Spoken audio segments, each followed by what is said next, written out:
Hi guys, ever wonder why a sneeze in ancient Korea could mean someone across the village was gossiping about you? Before we start, likes and subscribes help me keep making these. Where are you listening from? Drop your city and time in the comments. I'm always reading them thinking, wait, people in California listen to history stories to sleep. Okay, tonight we're talking about what people in ancient Korea thought about sneezing. But before we go anywhere, get cozy. Pillows good? Blanket situation handled? Perfect. Trust me on this one. You're standing in a small courtyard somewhere in the southern part of the Korean peninsula, let's say around the year 1392, right at the beginning of the Joseon dynasty. The air smells like wood smoke and fermented soybeans. Someone nearby is pounding grain in a wooden mortar, and the rhythm is steady, almost hypnotic. Something crawls around your knees, but you don't care. You're so tired you don't want to bother with it. And then you sneeze. Not a polite little sneeze. A real one. The kind that makes your whole body jerk forward and your eyes squeeze shut, and for half a second, you forget what you were thinking about. The kind of sneeze that makes the neighbour's dog look up from where it's sleeping in a patch of sun. Now, here's the thing. You don't just sneeze and move on. You don't grab a tissue, because tissues don't exist yet. And you don't say excuse me in the way we do now, because the whole social script around sneezing is different. What you do is pause, you take a breath, and you wonder, even if it's just for a second, what that sneeze means. Because in Joseon Korea, and in the kingdoms that came before it, sneezing wasn't just a biological event. It wasn't just your body expelling dust or pollen or the smell of someone's over-enthusiastic use of garlic in last night's stew. It was a sign, a message, a little thread connecting you to something bigger, whether that was the weather, the spirits, the future, or the opinions of people who weren't even in the room. You finish your sneeze and the woman pounding grain glances over at you. She doesn't say anything, but her expression shifts. Just barely. Maybe it's concern. Maybe it's amusement.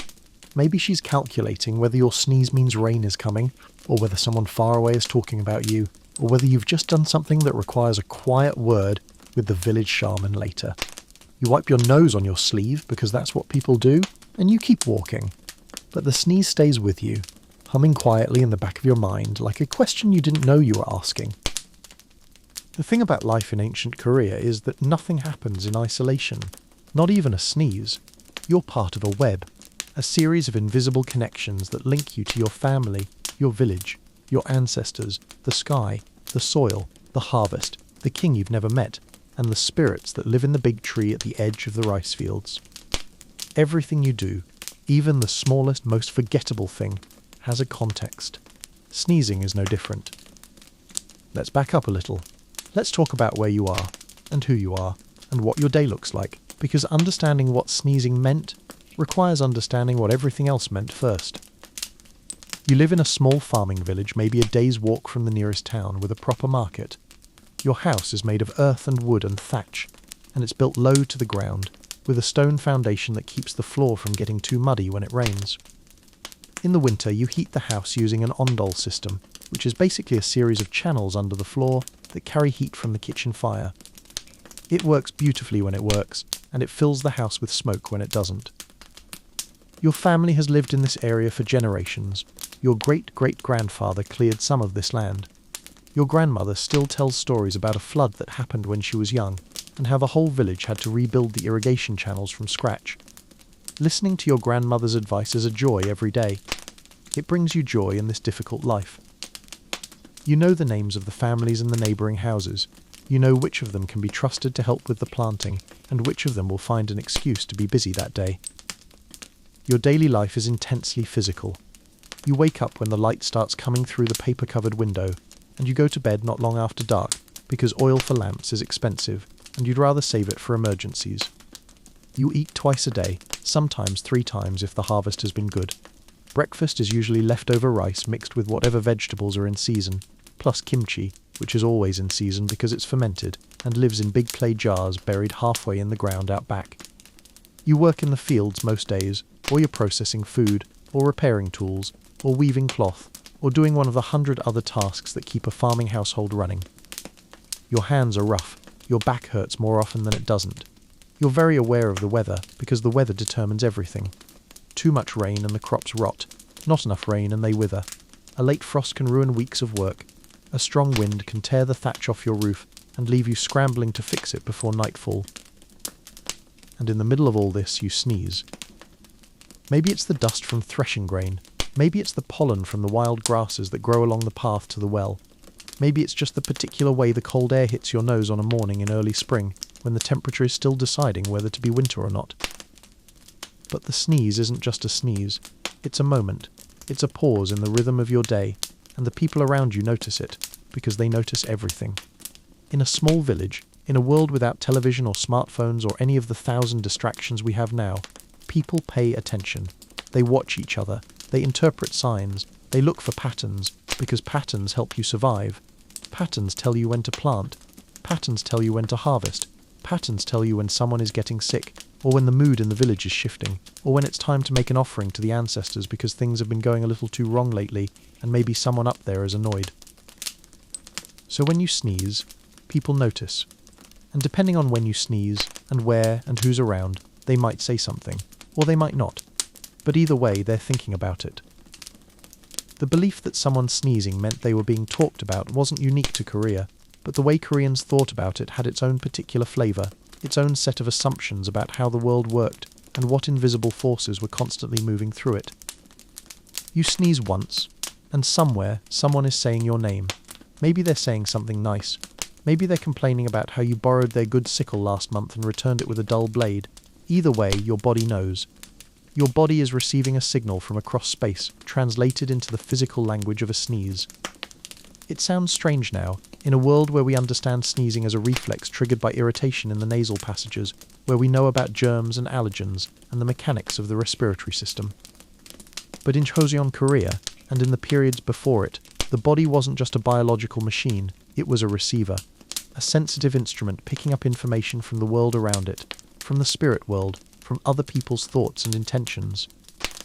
You're walking back from the well, carrying 2 wooden buckets of water suspended from a pole across your shoulders.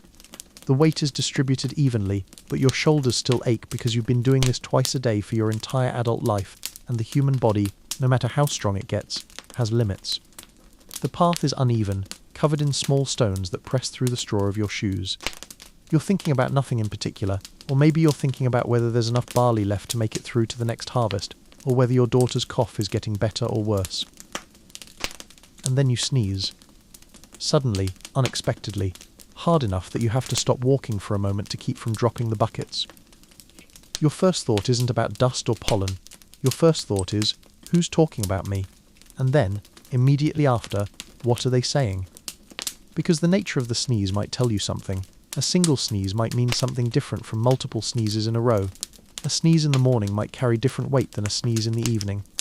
The specific quality of the sneeze, the way it feels in your body, might offer clues about whether the talk is friendly or critical, whether it's someone close to you or someone distant. You adjust the buckets and keep walking, but now you're running through a mental list of people who might be discussing you. Your sister-in-law, who's been annoyed with you since you forgot to return her good knife. Your neighbour, who might be complaining to his wife about how your chickens keep getting into his garden. The village elder, who might be talking to someone about who should be assigned which field for the next planting season. Or maybe it's someone you haven't seen in years, someone from another village, remembering something you did or said long ago. The idea isn't as absurd as it might sound. In a society where most people lived their entire lives within a relatively small geographical area, where communities were tight-knit and everyone knew everyone else's business, the notion that people were constantly talking about each other wasn't paranoia, it was just accurate. People were talking about each other all the time, because what else was there to talk about? You didn't have news from across the world. You didn't have celebrities or politicians whose lives you could discuss instead. You had your neighbours, your relatives, the people in the next village over, and the endless small dramas of daily life. So when you sneezed, the idea that someone, somewhere, was speaking your name made a certain kind of sense. It fit into a worldview where invisible connections were real and meaningful, where your body could serve as an antenna for information travelling through channels you couldn't see, but could definitely feel. You reach your house and set the buckets down near the door. Your mother-in-law is inside, preparing vegetables for the evening meal. You tell her you sneezed on the way back from the well, and she looks up from her cutting board with an expression that manages to be both knowing and slightly amused. She asks if it was one sneeze or more than one. You tell her it was just one. She nods, makes a small sound in the back of her throat that might mean she's filing this information away for later, and goes back to her vegetables. Neither of you thinks this conversation is strange. This is just how you talk about the world. The cosmology underlying all of this, the basic framework for understanding why a sneeze might mean someone is talking about you, comes from a mixture of indigenous Korean shamanic beliefs and ideas imported from China over centuries of cultural exchange. By the time of the Joseon dynasty, Korean intellectual and spiritual life was heavily influenced by Confucianism, Buddhism, and Taoism, but underneath all of that, older beliefs persisted. Beliefs about spirits and omens, and the permeability of the boundary between the visible and invisible worlds. In this worldview, everything is connected through a kind of energetic network. The Chinese concept of qi, which Koreans called gi, was central to this understanding. Gi is vital energy, life force, the animating principle that flows through all living things, and, to varying degrees, through everything else too. Mountains have gi, rivers have gi, your body has gi. When your gi is strong and flowing smoothly, you're healthy and fortunate. When it's blocked or weak, problems arise. But gi doesn't just flow within individual bodies or objects, it flows between them, it connects them. When someone thinks about you, when they speak your name, they're sending out a ripple of gi that can reach you across distance. Your body, being a sensitive receiver of gi, picks up on this ripple, and sometimes that manifests as a sneeze. You're sitting outside your house in the early evening, mending a tear in a hemp sack. The light is getting low and golden, and you're rushing a little because you want to finish before it gets too dark to see what you're doing. Your hands move quickly, pulling the needle through the coarse fabric, looping the thread, pulling it tight. It's meditative work, the kind of task that occupies your hands but leaves your mind free to wander. You think about your brother, who left for the capital city 3 years ago to work as a labourer on a construction project. You haven't heard from him in months. Travel is expensive and difficult, and letters are a luxury that requires finding someone who's literate and willing to write for you, then finding someone else who's travelling in the right direction and willing to carry the letter, then hoping it actually arrives. So mostly, you just wonder about him. You hope he's well, you hope he's earning enough to eat properly, you hope he hasn't forgotten about the family back home. And then you sneeze. Once, sharply, without warning, and immediately you think, is he thinking about me right now? Is he homesick? Is he telling someone in the capital about the village, about the family, about the sister he left behind? There's no way to know, of course, no way to verify whether the sneeze actually corresponds to your brother thinking about you at that exact moment. But the belief doesn't require verification. It requires only the comfort of feeling connected, of feeling like the distance between you and the people you love isn't absolute, like there are invisible threads still linking you together, and sometimes those threads vibrate in ways you can feel. This is what the sneeze offers. Not proof, but possibility. Not certainty, but connection. In a world where you might go weeks or months without seeing certain people you care about, where communication is slow and unreliable, where death can arrive suddenly through disease or accident or famine, and you might not even learn about it for a long time afterward, the idea that your body can tell you when someone is thinking of you is deeply comforting. You finish mending the sack and fold it carefully, setting it aside for tomorrow. The sun is almost down now, and the air is getting cool. You can hear your mother-in-law inside the house talking to your husband about something, their voices low and indistinct. You think about your brother again, briefly, and then you let the thought go. Maybe he was thinking about you. Maybe he wasn't. Either way, you hope he's safe.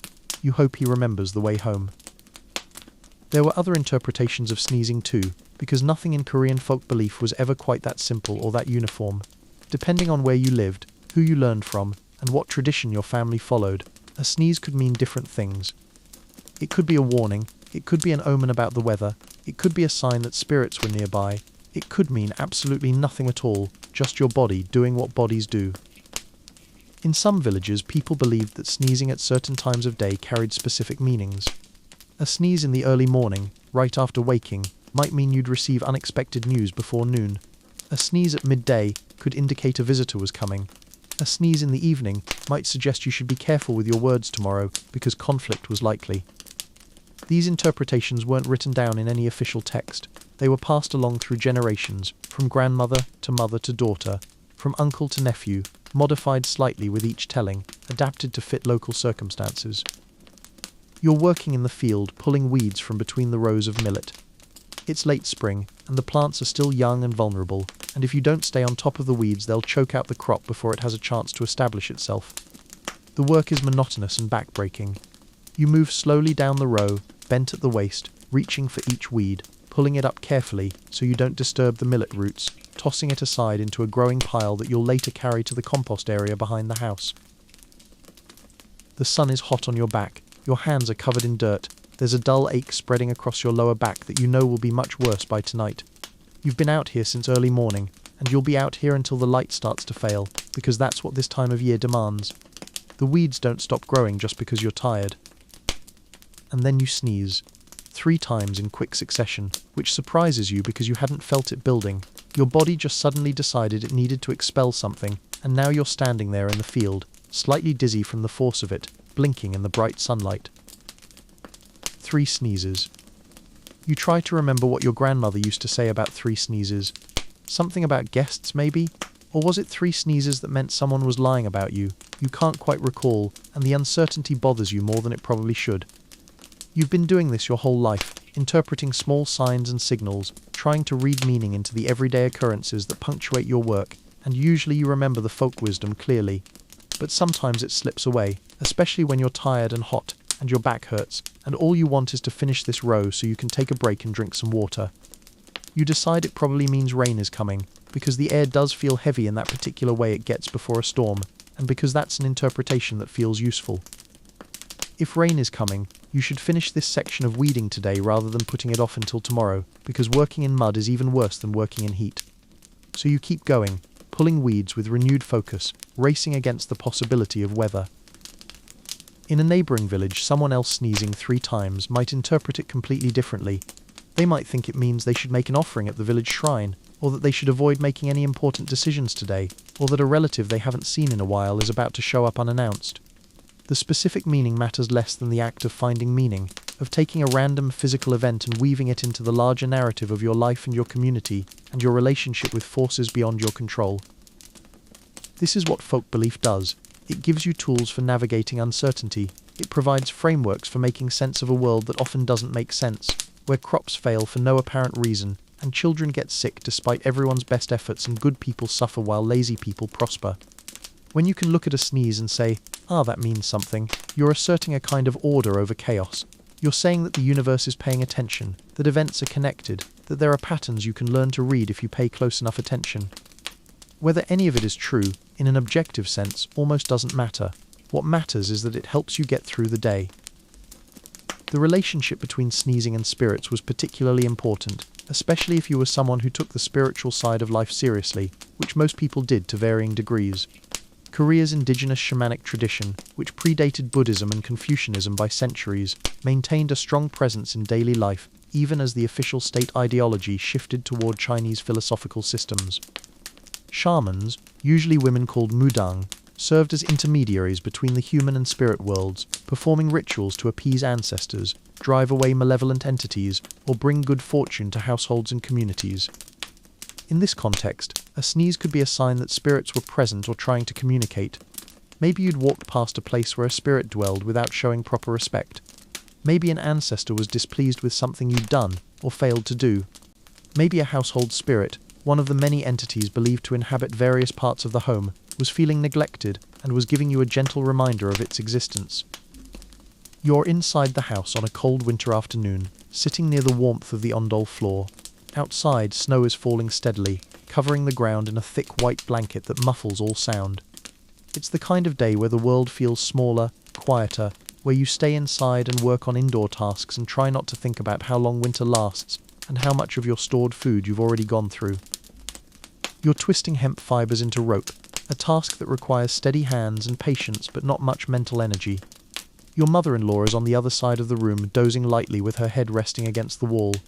Your husband is out in the storage shed, checking on the condition of the tools and making sure everything is properly protected from the cold and damp.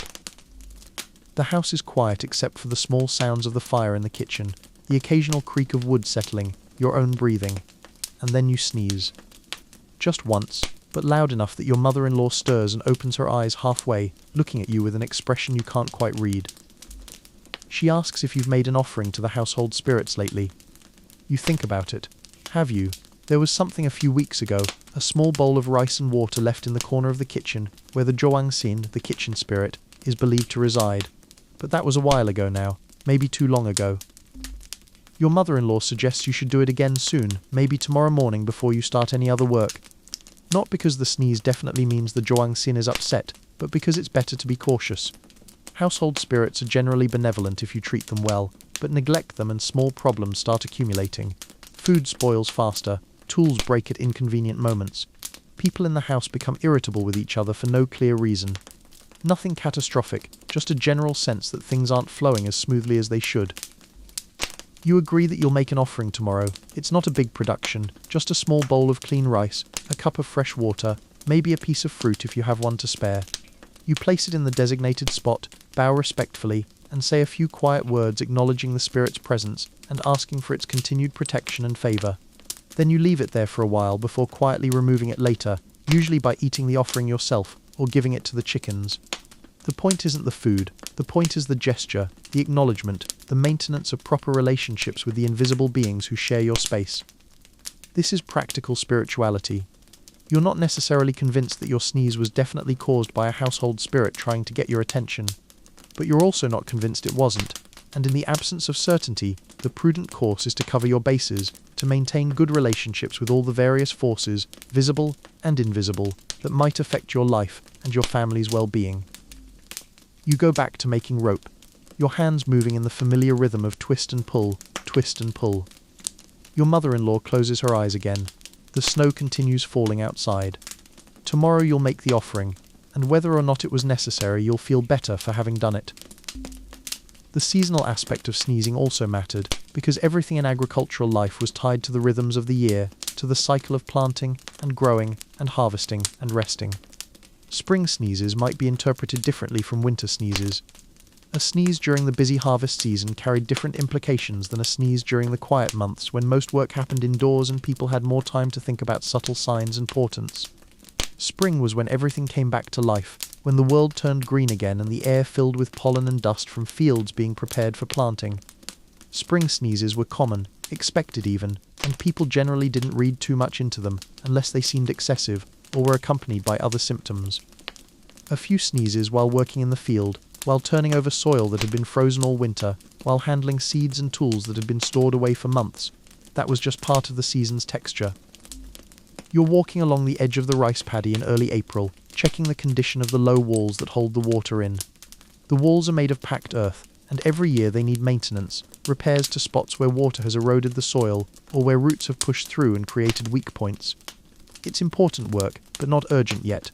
Right now you're just assessing, making mental notes about what will need attention before the actual flooding begins. The air is soft and slightly humid, carrying the smell of wet earth and new grass. Everything feels alive in a way it hasn't for months. The willow trees near the stream are covered in that early bright green that only lasts a few weeks before darkening into summer's deeper shades. Birds are everywhere, calling to each other, building nests, fighting over territory. You can hear frogs starting up their evening chorus even though the sun hasn't set yet. And you sneeze. Then sneeze again. Then a third time. Your eyes water a little, and you wipe them with the back of your hand, leaving a smudge of dirt across your cheek that you don't notice and wouldn't care about if you did. Spring sneezes. Your body adjusting to all the pollen and dust and general aliveness of everything. You think briefly about whether this means anything beyond the obvious, decide it probably doesn't, and keep walking. This is the practical side of folk belief. The part where people make distinctions between ordinary events and significant ones, between sneezes that are just sneezes and sneezes that might be messages. But then again, even ordinary spring sneezes could carry information if you paid attention. A lot of sneezes during spring planting might mean you should be careful about overexerting yourself, because illness during this crucial time could set back the whole household's work schedule. Repeated sneezing might be your body's way of telling you that you need more rest, or that you should eat more garlic and ginger to strengthen your system, or that you should visit the village herbalist for a tonic that will help you get through the demanding weeks ahead. In summer, sneezing was less common and therefore more noticeable when it happened. Summer air was usually clear and still, heavy with heat but not with particulates. A summer sneeze might be interpreted as a sign of an approaching change in weather, or as an indication that you'd somehow disturbed a spirit, or simply as a warning that you were working too hard in the heat and your body was starting to rebel. You're in the field at midday in July, checking on the millet. The sun is directly overhead and merciless. The air shimmers with heat. Everyone else has retreated to shade and rest during these hottest hours, but you wanted to check on one section of the field where the plants looked a little stressed yesterday. You're not planning to work, just to look, just to assess whether you need to worry or whether the plants will be fine. The millet is taller than you now, the stalks thick and green, the seed heads beginning to form. You walk between the rows, occasionally reaching out to touch a leaf or examine a stalk more closely. Everything seems healthy enough. Maybe you were worrying for nothing. Maybe yesterday's stress was just the particular angle of the light making things look worse than they were. And then you sneeze. Unexpected and sharp, and immediately you feel dizzy, slightly disoriented. The heat, you think. You've been out here too long. The sneeze is your body telling you to go inside, to drink water, to rest. You listen to it. You turn around and walk back toward the house, moving slowly through the shimmering heat. Winter sneezing had its own set of associations, because winter was when the boundary between the living world and the spirit world was believed to be thinnest. The cold months were a time of death, or at least dormancy, when the natural world retreated and humans huddled together for warmth and survival. It was a time when people told stories about ghosts and spirits, when the long dark nights seemed full of possibility and danger, when unexplained sounds or sensations carried extra weight.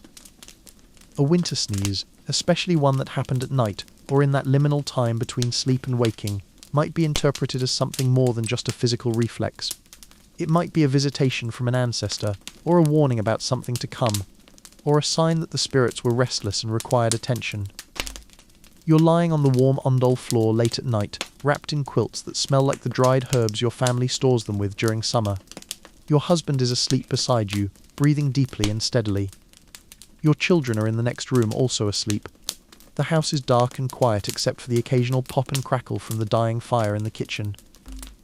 You're in that state between sleeping and waking, where you're conscious but not quite alert, where thoughts drift through your mind without much coherence or purpose. You're thinking about nothing in particular, or maybe you're thinking about your father, who died 2 winters ago, and whose absence still creates unexpected moments of grief that catch you off guard during ordinary tasks. And then you sneeze. Once, sharply, and the sound seems impossibly loud in the quiet darkness. You're suddenly completely awake, your heart beating faster. Your senses alert in a way they weren't a moment ago. Was that just a sneeze, or was it something more?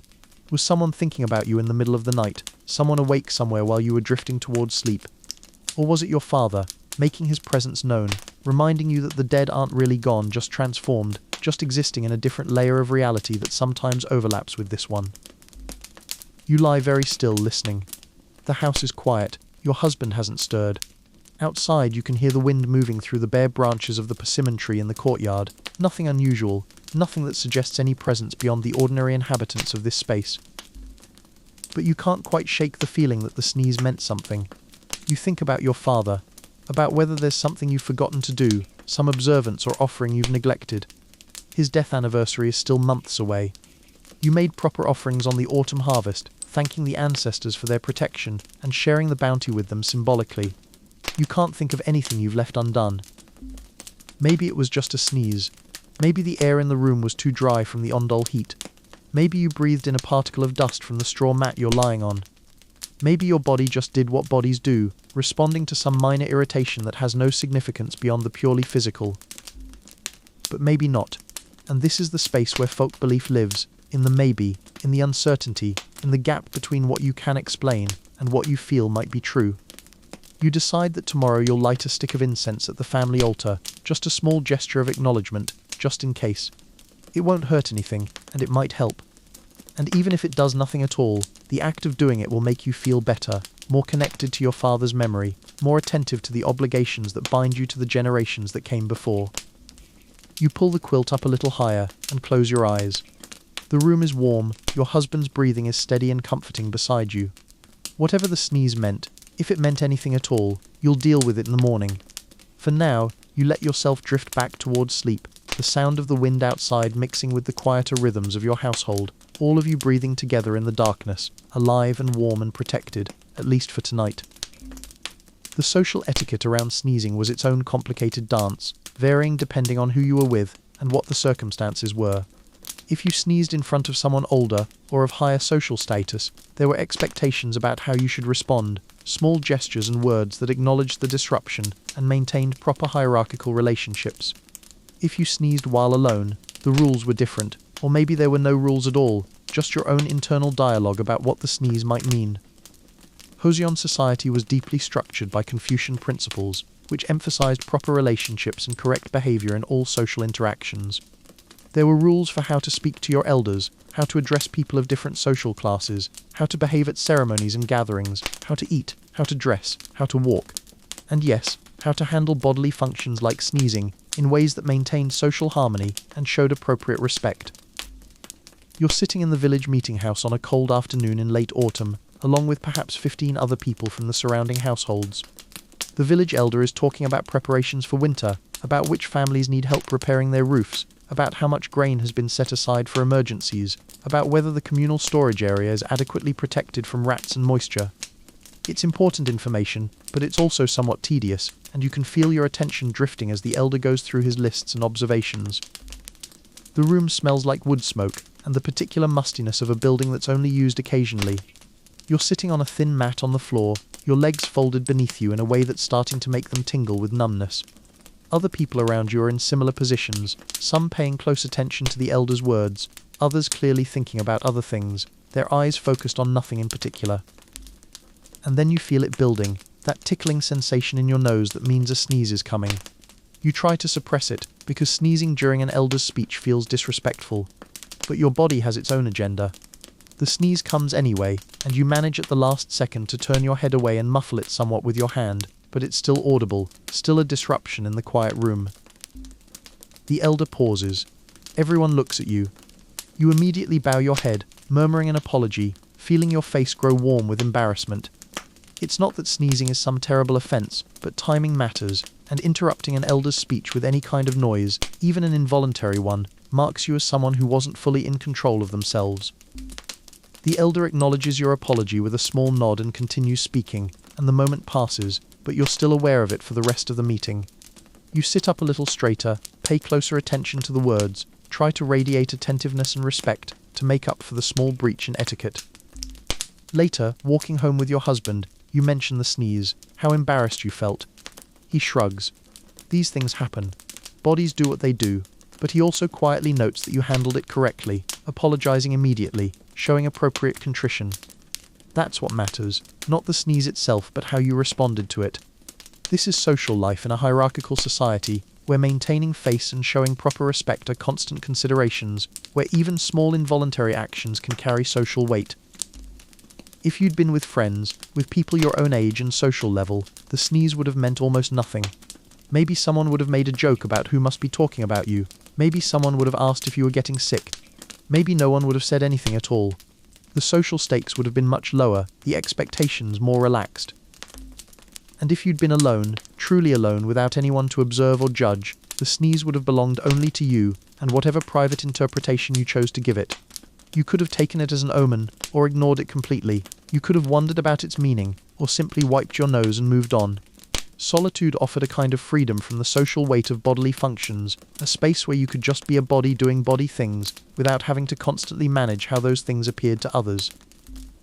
But most of life wasn't solitary. Most of life was spent in the presence of others, navigating the endless small interactions and adjustments that allowed people to live together, in relatively close quarters without constant conflict. And so even something as simple as a sneeze became part of that navigation, another small opportunity to demonstrate respect, maintain harmony, and show that you understood your place in the larger social fabric. Children learned about sneezing and its meanings the way they learned about everything else, through observation and occasional direct instruction, through stories told by grandparents, through watching how adults responded to various situations. A child's sneeze was interpreted differently than an adult's, with more concern about illness and less speculation about spiritual or social meanings. Children were vulnerable, precious, constantly at risk from diseases and accidents that could take them away before they'd had a chance to really live. A sneezing child required attention.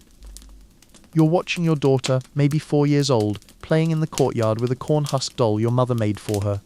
She's having an elaborate conversation with the doll, explaining something in that serious tone children use when they're deep in imaginative play. The late afternoon sun catches in her hair, which is pulled back in a small top knot secured with a wooden pin. She's wearing a miniature version of adult clothes, a little joggery jacket over a skirt, everything slightly too large because she's growing quickly and there's no point making clothes that will only fit for a few months. And then she sneezes. Once, twice, 3 times in quick succession. She pauses in her play, looking momentarily confused, then goes back to her doll and her imaginary conversation, as if nothing happened. But you're paying attention now. You're watching her more closely, looking for other signs. Is her nose running? Are her eyes watery?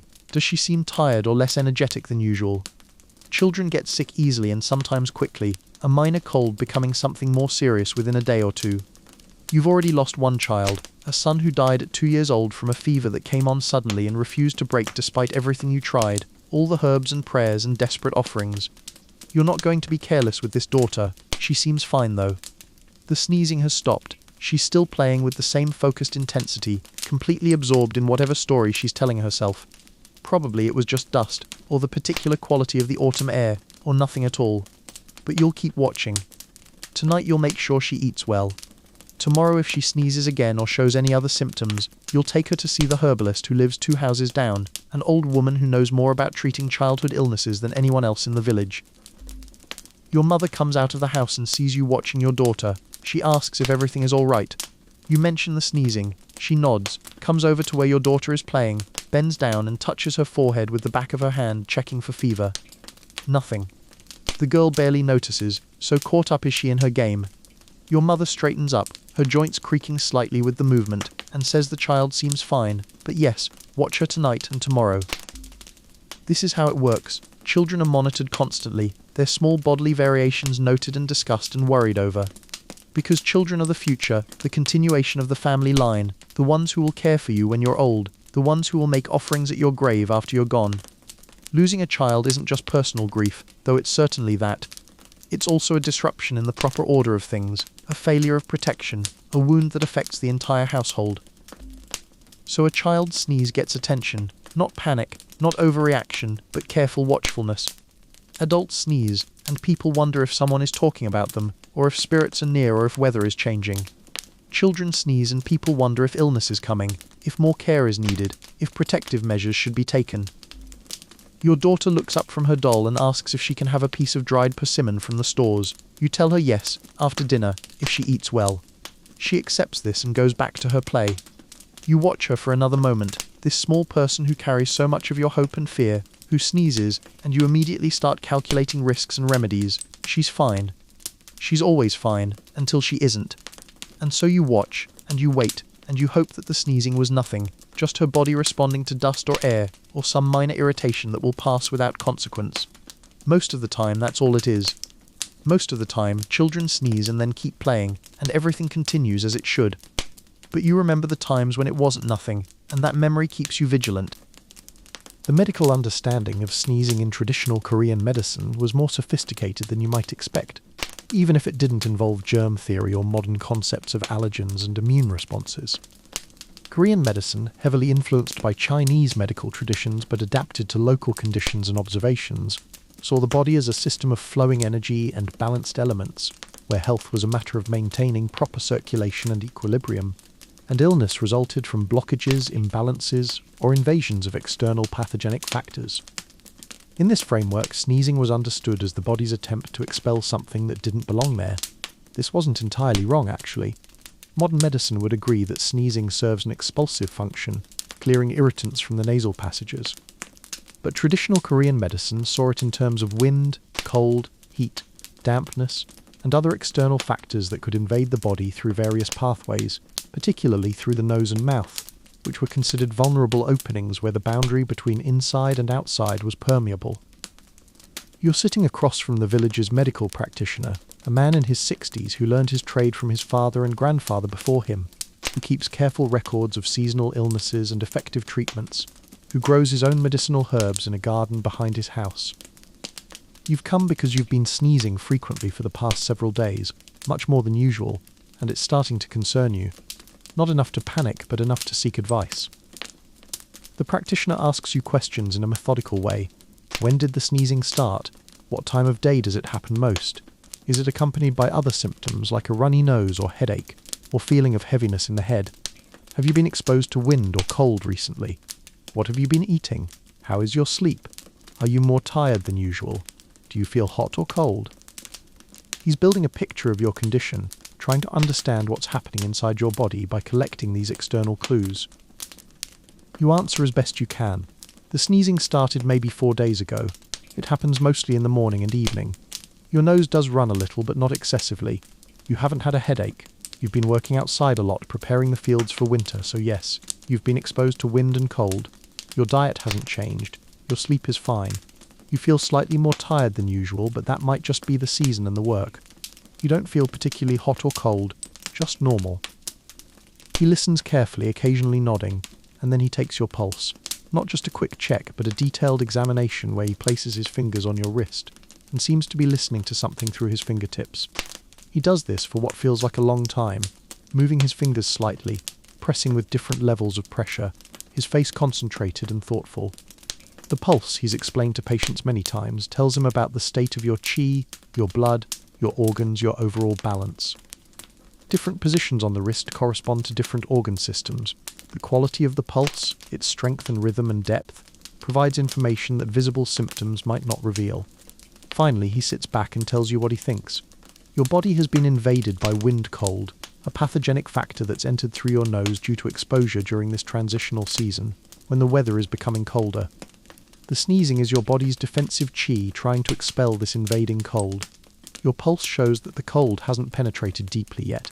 It's still at the surface level, which is good, which means it should be relatively easy to treat before it settles in and becomes something more stubborn. He prescribes a formula, a combination of herbs that you'll need to boil into a tea and drink twice daily. He lists the ingredients and their proportions, which you memorize because that's how information is transmitted when most people can't read or write. Ginger, cinnamon, dried tangerine peel, several other plants whose names you recognize from previous treatments or from seeing them growing in gardens around the village. The formula is designed to warm your interior, strengthen your defensive chi, and help expel the wind cold before it can cause more serious problems. He also gives you practical advice. Avoid cold foods and drinks for now. Keep your neck covered when you go outside. Try to avoid sweating excessively, as that could weaken your defensive chi further. Get adequate rest. If the sneezing doesn't improve within a few days, or if new symptoms develop like a sore throat or cough, come back and he'll adjust the treatment. You thank him and prepare to leave, already mentally calculating how much of these herbs you have at home and which ones you'll need to acquire. Medical care isn't free exactly, but it operates on a complex system of exchange and obligation rather than direct payment. You'll bring him something later, maybe some vegetables from your garden, or help with some task, or just the general understanding that when he needs something, your household will be there to provide it. This is how communities work, through networks of mutual aid and remembered favours, through the knowledge that everyone will eventually need help, and everyone is expected to provide it when they can. You walk home thinking about wind cold and defensive chi, and the herbs you'll need to prepare. The medical explanation doesn't contradict the folk beliefs about sneezing, it just operates on a different level. Maybe someone is talking about you, and maybe wind cold has invaded your body. Both can be true simultaneously. The world is large enough to contain multiple explanations for the same event. The herbal remedies for excessive sneezing or sneezing, accompanied by other symptoms, were numerous and varied, passed down through generations of practitioners and householders, refined through trial and error, adapted to what was locally available. Some herbs were considered warming, useful for expelling cold. Others were cooling, appropriate for conditions involving too much heat. Some were pungent and dispersing, helping to open the passages and move stagnant chi. Others were sweet and nourishing, building up defenses and strengthening the body's core. Ginger was a staple, appearing in countless formulas for countless conditions. It was warming and pungent, excellent for dispelling cold and improving circulation. You could grate fresh ginger into hot water and drink it as a simple tea when you felt a cold coming on, or add it to other herbs for more complex effects. Most households kept ginger on hand, stored in a cool place where it would last for months, ready for both culinary and medicinal use. You're in your kitchen preparing the herbal tea the practitioner prescribed. You've assembled all the ingredients on the low wooden table where you do your food preparation. Dried ginger root, cinnamon sticks, pieces of dried tangerine peel that are curled and brittle, and several other herbs whose botanical names you don't know but which you recognize by sight and smell, and the specific roles they play in traditional formulas. You start by measuring the ingredients. Traditional medicine is precise about proportions, understanding that the same herb in different amounts can have different effects, that balance between ingredients matters as much as the ingredients themselves. Too much of one component might overpower the others, creating effects you don't want. Too little might render the formula ineffective. You use a small wooden scoop, counting carefully, placing each measured portion into a clay pot that you'll use for brewing. The kitchen is warm from the fire you've built up to boil water. Light comes in through the paper-covered window, diffused and soft. Your mother-in-law is in the corner grinding something in a stone mortar, the rhythmic sound of pestle on stone providing a steady background percussion. Your daughter is somewhere outside. You can hear her voice faintly, talking to the neighbour's children. You add water to the clay pot with the herbs and place it on the fire. The instructions are to bring it to a boil, then reduce the heat and let it simmer for a specific amount of time. The timing matters. Too short and you won't extract all the beneficial properties. Too long and you might concentrate it too much or drive off volatile components that are important to the formula's effectiveness. While the herbs brew, the smell begins to fill the kitchen. It's a complex smell, slightly medicinal but not unpleasant, warming and aromatic. Cinnamon is the most prominent note, sweet and spicy, but underneath it you can detect the sharpness of ginger, the citrus quality of the tangerine peel, other subtler fragrances that you can't quite name but that signal to your body on some level that medicine is being prepared, that care is being taken, that healing is in process. Your mother-in-law asks what you're making, though she can probably tell from the smell. You explain about the sneezing, about visiting the practitioner, about his diagnosis of wind cold. She nods knowingly. She's had wind cold many times in her life. Everyone has. It's one of the most common minor ailments, particularly in transitional seasons when people are adjusting to changing temperatures and haven't yet fully adapted their clothing and behaviour to the new conditions.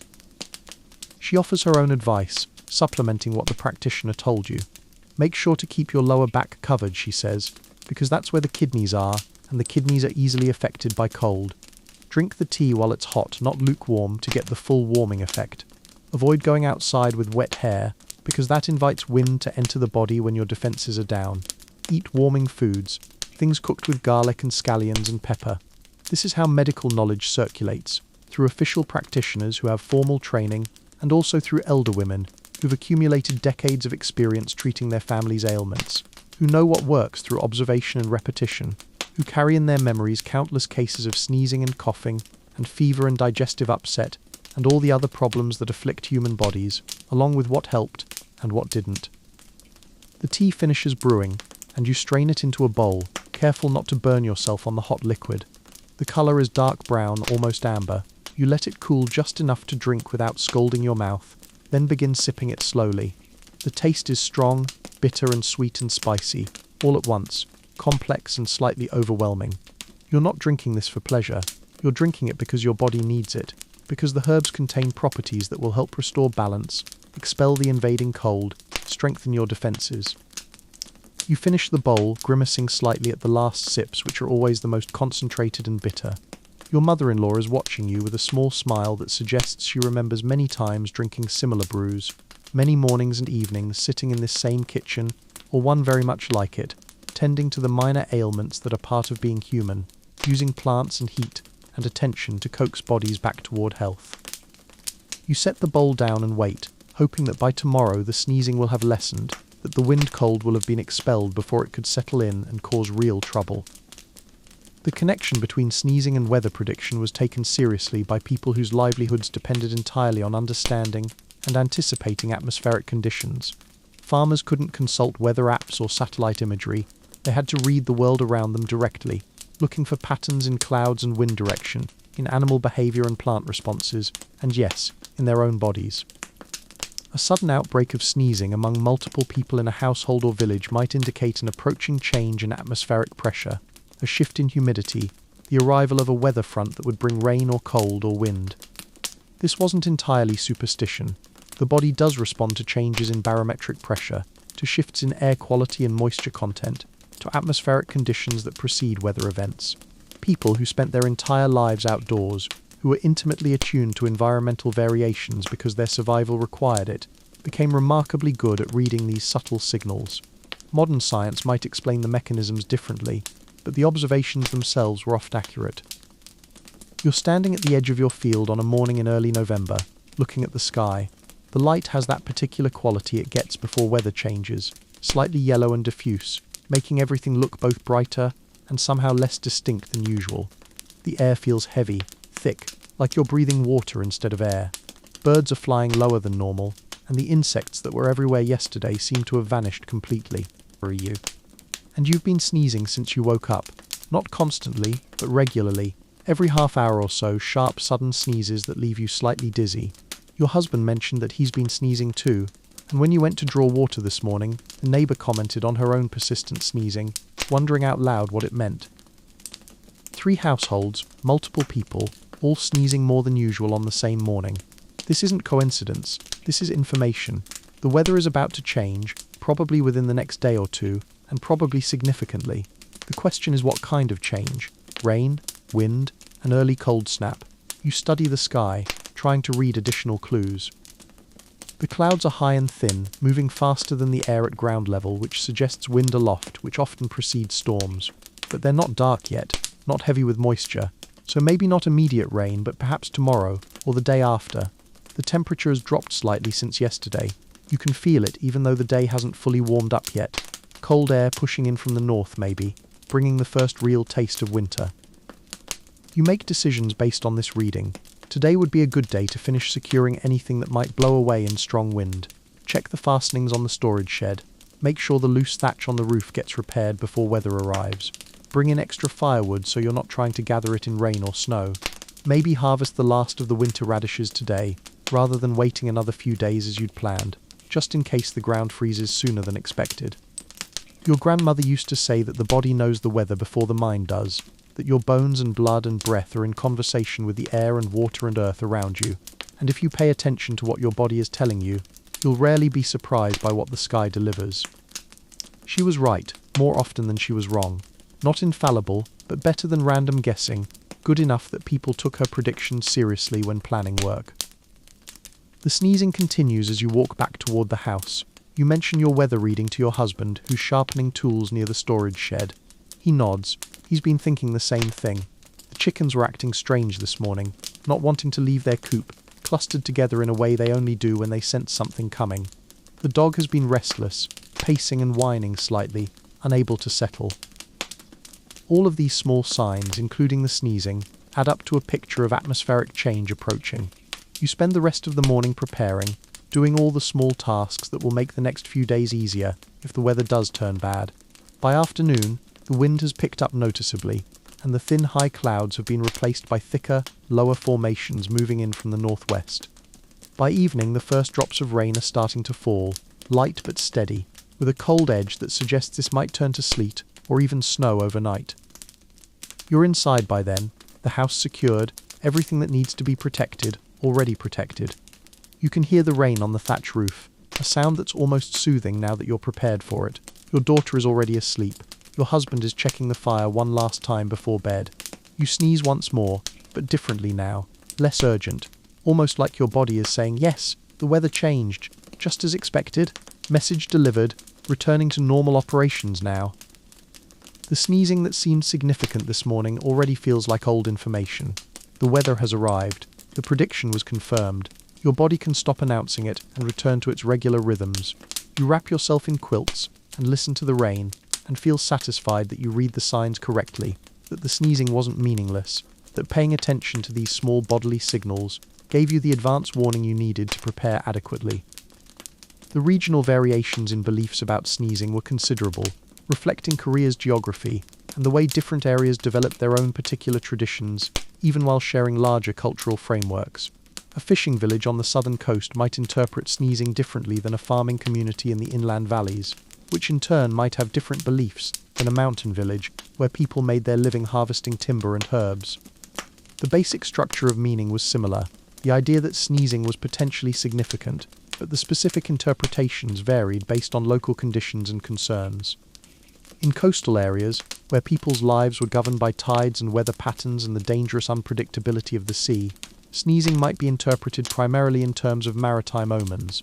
A fisherman sneezing before heading out in his boat might take it as a warning to be extra cautious, or to check his equipment more thoroughly, or even to postpone the trip if the sneezing seemed particularly persistent or was accompanied by other unfavourable signs. The ocean demanded respect and attention, and people who worked on it learned to read every possible signal, including bodily ones, as potential information about safety and danger. You're in a village that sits where a river meets the ocean, a place where fresh water and salt water mix and create rich fishing grounds, where families have made their living from the sea for as long as anyone can remember. The houses here are built differently than inland houses, with higher foundations to protect against storm surges, with storage areas specifically designed for nets and boats, and the specialised equipment of maritime life. The smell is different too, salt and fish and seaweed, an aroma so constant that people who live here stop noticing it, but which is immediately apparent to any visitor from inland areas. Your husband is a fisherman, as his father was, as his grandfather was. He knows the water like other people know their fields, can read currents and waves, and the colour of the water to determine where fish are likely to be, understands tides and wind patterns, and the seasonal movements of different species. He's survived storms that killed other men, has brought home catches that fed the family through hard winters, has taught your sons the knowledge they'll need to continue this work after he's gone. This morning, before dawn, as he was preparing to go out, he sneezed 3 times in quick succession. He stopped what he was doing, stood very still for a moment, then looked at you with an expression you've learned to recognize over years of marriage: uncertainty, a question about whether to go ahead or to wait. 3 sneezes before a fishing trip is considered significant here, not necessarily prohibitive but worth paying attention to. Some fishermen would go ahead anyway, just being extra careful. Others would postpone, unwilling to risk offending whatever force might be sending a warning through their bodies. Your husband is somewhere in between, cautious but not superstitious, respectful of traditions but also practical about the need to work and earn and feed the family. You remind him that the weather looks good, that the tide is right, that fish have been running well lately, and missing a day means missing income. He nods, acknowledging this, but he's still thinking about the sneezes. Finally he decides he'll go, but he'll stay closer to shore than he originally planned, won't go out to the deeper waters where the bigger fish are, but where the risks are also greater. A compromise between caution and necessity. He leaves while it's still dark, carrying his nets, joining other fishermen at the beach where the boats are kept pulled up above the tide line. You watch him go, offering a quick prayer to whatever spirits govern the sea, asking them to keep him safe, to guide him home with a good catch, to forgive whatever offence might have been suggested by the morning sneezing. The day passes slowly, as days always do when someone you love is on the ocean. You do your work, preparing food, mending nets that need repair, watching your children, but part of your attention is always directed toward the horizon, toward the point where the boats will reappear when the men return. Other wives and mothers are doing the same thing, all of you united in this particular anxiety that comes with maritime life, this knowledge that the sea gives and the sea takes, and you never really know which one it will be on any given day. Late afternoon, the boats start coming back. You count them as they appear, making sure the number is right, that no one is missing. Your husband's boat is among them, sitting lower in the water than it did this morning, which means a good catch. He beaches the boat with help from other men, begins unloading fish into baskets, his movements efficient and practiced. When he comes home that evening, smelling of salt and fish and labour, you ask him how it went. He tells you it was fine, normal, nothing unusual. The sneezing this morning turned out to mean nothing, or if it meant something, the message was subtle enough that he didn't notice. Maybe the spirits were just reminding him to stay alert, to not get complacent, to remember that the sea is always dangerous even on calm days. Maybe it was just his body reacting to the cold morning air. Maybe there's no way to know the difference, and maybe that's fine. You feed him dinner, listen to him talk with your sons about the day's work, watch the familiar patterns of evening unfold. Tomorrow he'll go out again, and if he sneezes tomorrow morning, you'll have this same conversation, this same weighing of signs and practical necessities, this same negotiation between respect for tradition and the demands of survival. In mountain communities, where people lived in smaller, more isolated settlements surrounded by forest and steep terrain, sneezing carried its own particular set of meanings tied to the spiritual landscape of the highlands. Mountains were understood as places of power, home to spirits both benevolent and dangerous, locations where the boundary between the human world and the spirit world was thinner than in the cultivated lowlands. People who lived in mountains developed heightened sensitivity to signs and omens, understanding that survival in difficult terrain required paying attention to everything, including the messages your body might be receiving from the land around you. You're living in a village that clings to the side of a mountain slope, maybe 20 households scattered across terraced fields that previous generations carved into the hillside with enormous labour. The houses here are built into the mountain itself, using stone foundations that anchor them against the steep grade, with roofs that extend low to shed heavy snow in winter. Behind every house, the forest rises up, dense and dark, full of useful things like medicinal herbs and mushrooms and game, but also full of things that can kill you if you're careless or unlucky. Your family makes its living partly from farming the terraced fields, growing buckwheat and millet and vegetables in soil that's rocky and challenging, and partly from gathering forest products. Mushrooms in the appropriate seasons, medicinal herbs that grow in the shade of certain trees, wild vegetables that appear briefly in spring, occasionally game if the men get lucky hunting. It's a harder life than in the lowlands, with shorter growing seasons and more difficult working conditions, but it's also a life with certain freedoms, certain distance from authority and taxation, certain access to valuable forest products that can be traded for things the mountain doesn't provide. This morning you're preparing to go into the forest to search for a particular herb that grows on the northern slopes, a plant that's valuable for treating joint pain, and that you can sell to the herbalist in the town 3 hours walk down the mountain. You've been watching for it to be ready, and today seems like the right time, the weather cool but not cold, the light good, your other work caught up enough that you can spare several hours for foraging. But as you're getting ready, packing a cloth bag to carry your harvest, and a small knife for cutting, you sneeze, then sneeze again, 3 times total, sharp and unexpected. You pause, considering this. 3 sneezes before going into the forest isn't something to ignore casually. The forest here isn't like a village courtyard or a farm field where you know every rock and tree. The forest is where people get lost, where they fall from cliffs they didn't see in time, where they encounter snakes or wild boar, or, according to some stories, spirits who lead you astray until you can't find your way back. Your mother, who's sitting by the fire preparing vegetables, notices your hesitation. She asks about the sneezing. You tell her 3 times, just now as you were getting ready to leave. She makes a sound that isn't quite agreement or disagreement, just acknowledgement. She asks if you really need to go today, or if it could wait until tomorrow. The herbs will still be there tomorrow. They'll be there the day after that too. But you've been planning this trip for days, waiting for the right conditions, and you don't love the idea of postponing based on sneezing that might mean nothing. You're torn between caution and practicality, between respect for signs and the need to accomplish what you've set out to do. This is the constant negotiation of life in a mountain village, where nature demands respect, but also where you can't afford to be paralyzed by fear of every possible warning sign. You decide on a compromise. You'll go, but you'll be extra careful. You'll stay on familiar paths rather than exploring new areas. You'll pay closer attention than usual to your surroundings. You'll bring offerings for the mountain spirits, a small bowl of rice and a cup of clean water that you'll leave at a certain rock formation that's understood to be a dwelling place of a local spirit. And if anything feels wrong once you're in the forest, if you get any sense of unease or danger, you'll turn back immediately without worrying about whether you found what you came for. Your mother accepts this plan. She reminds you to be home before dark, which you already know, but which she says anyway because that's what mothers do. She adds that if you're not back by dark, she'll send your brother and the neighbour's son to look for you, which is both reassuring and slightly embarrassing, because you're not a child, and you've been going into this forest your entire life. You leave the house and start up the path that leads deeper into the mountain.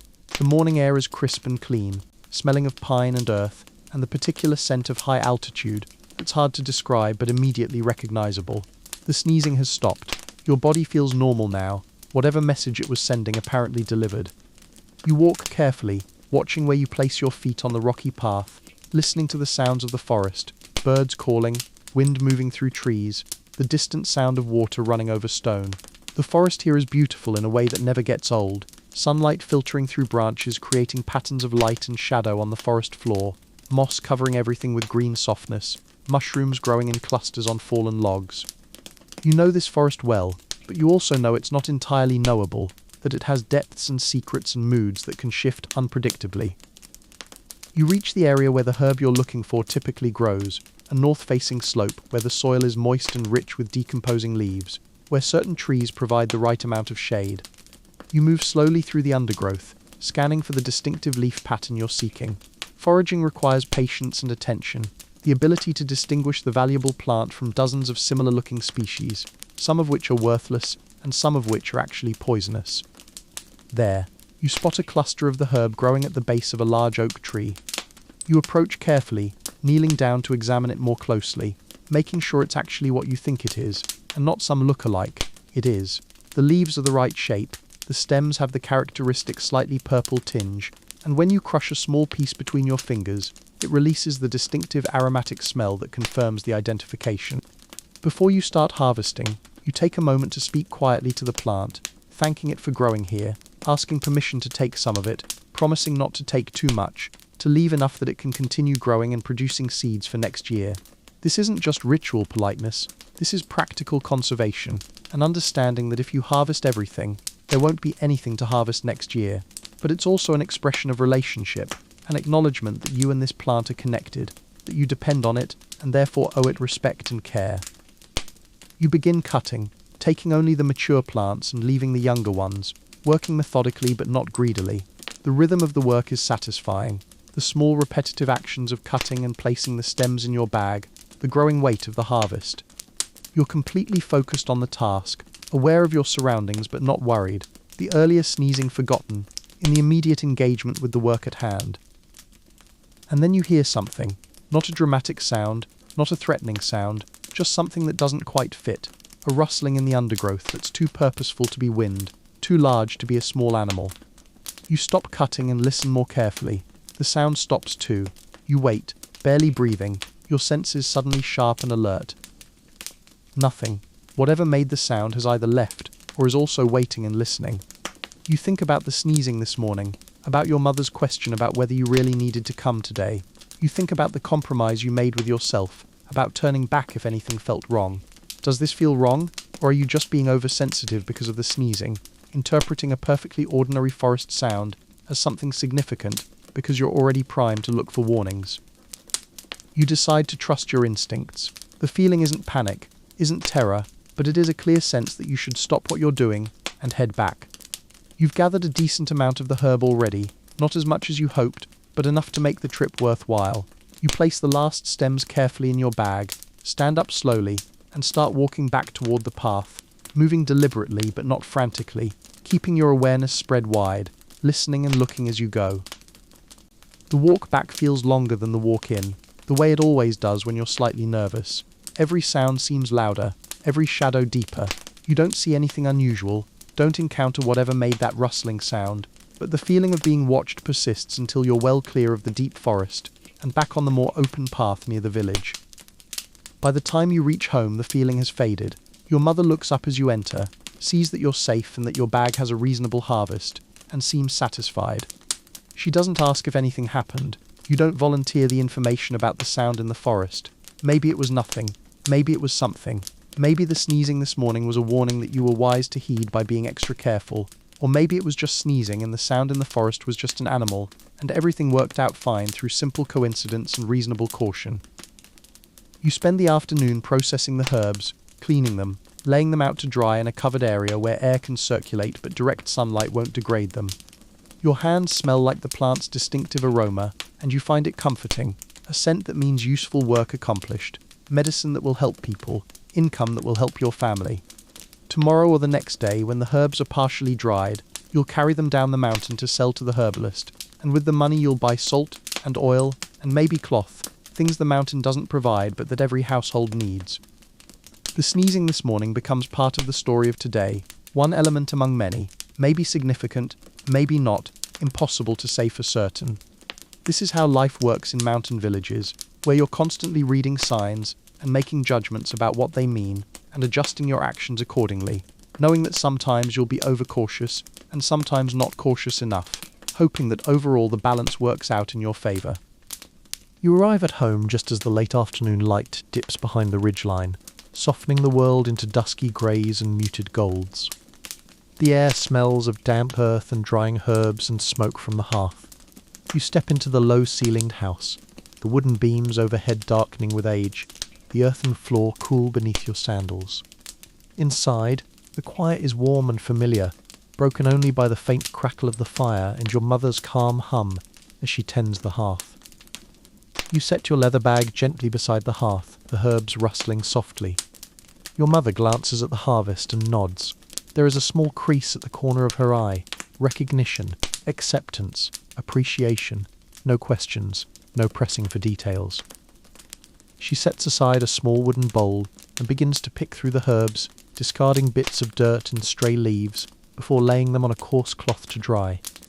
You help her, your fingers moving with care but also with a certain automatic efficiency, the result of many afternoons like this, repeated over seasons. Each herb tells a story, where it grew, how long it took, how careful you needed to be. Outside, the world is quiet. The valley between ridges seems to hold its breath, as if waiting for the night wind. Smoke curls lazily upward from neighbouring chimneys, hinting at supper and families gathered after a day of work.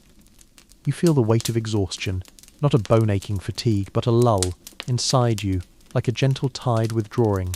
There's satisfaction, too, in the work done, in the basket nearly full enough to trade, in the thought of salt and oil and cloth. Your mother adds water to the fire and puts a small pot of rice grain to simmer. You sit near the hearth, watching the steam rise, the light flicker, and your own breath slow in time. Thoughts drift, back to the rustle in the forest, back to the sneezing of the morning. You wonder at it, a little unsettled by how quietly it settles into memory, like a soft bruise you can't scratch. Did you overreact, or did you sense something you can't name yet? You tell yourself that maybe tomorrow, when you walk down the mountain path to trade, you'll know better. The scent of cooking draws you back to the present. Soft clinks of wooden spoons, the low gurgle of boiling water, the rising aroma of warm rice and simmered vegetables. Your mother smiles, not overly, but enough, a recognition of the day's rhythm, of the meal to come. She ladles rice into 2 small wooden bowls, scoops a little stew into another, and sets one on a low table. You bow your head, a quiet, practiced humility, and she nods, opens the window slightly to let in the mountain air, and you begin. You eat slowly, each grain of rice tastes of warmth and salt, and day-old toil revived in nourishment. You chew deliberately, letting the quiet of evening seep into your bones. Outside, a faint breeze stirs dried leaves that cling to the path. Somewhere a dog barks, distant, and you realize how each sound, soft, irregular, forms a gentle lullaby for the dusk. You think about tomorrow. The herbs will dry overnight, ready to be wrapped and sold. With the money, you'll trade for salt that tastes of far-off seas. No salt mines here, only river silt and the cold sweat of mountain journeys, and oil for lamps, and perhaps cloth, new cloth, cloth that feels smooth against skin, that speaks of distant villages and fresh possibility. Maybe you'll pick up some tea leaves from the travelling merchant who passes through the valley market, thin, bitter tea that warms the throat in the cold months ahead. You close your eyes for a moment, letting the firelight dance across your lids. You listen to your mother shuffle about, gathering pots and cleaning dishes, the soft scratch of wooden spatulas against earthenware. There is no hurry, no urgent question, only the slow breathing of a home at rest, the creaking of beams settling, the gentle exhale of night approaching. Eventually, you rise and carry your bowl outside, placing it near the hearth to soak later. The mountain air is cooler now, the slopes deeper in shadow. You note the curve of the moon high above, more a pale smudge than a bright lantern, and you feel small but grounded. As you step back inside, you catch a final scent, the faintest trace of the herb's aroma, mingled with wood smoke and evening damp, something hopeful, something sharp, something calm. You lie down on your straw mat, the rough fibres pressing gently against your back. The house sighs around you, settling. You stare at the dark ceiling, the beams etched like ancient runes overhead. You sense the rhythm of the house, your mother's slow, even breathing in the next room, the faint drip of water somewhere near the hearth, the soft creak of timber. Your mind drifts again to the forest, to the rustle, but now it lies somewhere at the edge of thought, distant, softened. You allow yourself to sink into the hush, into the quiet of this moment. Your eyes close, and slowly the day eases from your bones. In the pale light before dawn, that thin grey glow before the sun has fully risen, you rise again, stretching out limbs that remember yesterday's tension and release. Outside, the air is moist and still, tasting faintly of dew and soil. The world is hushed, only the occasional call of a bird, uncertain, echoes through the valley. You gather the dried herbs from the cloth, binding them in simple bundles with coarse twine, careful not to bruise the leaves, preserving aroma and efficacy. The bundles are lighter than you expect. Perhaps the mountain's gift was modest this time, but enough. You tuck them into a larger sack, knowing that every weight carries value for your family, for the herbalist, for the salt and oil you will trade. Your mother stirs, lifting the wooden shutter slightly to peer at the sky. Her face is born of the same dawn light, soft, patient, familiar. She nods, in acknowledgement, and without a word sets a small pot of water to boil. You join her, helping fill small clay jars with water for the day's journey. There is stillness in the morning, quiet respect for the space between night and day. Stepping outside, you take a deep breath, the sky overhead high and pale, the ridges etched in silhouette.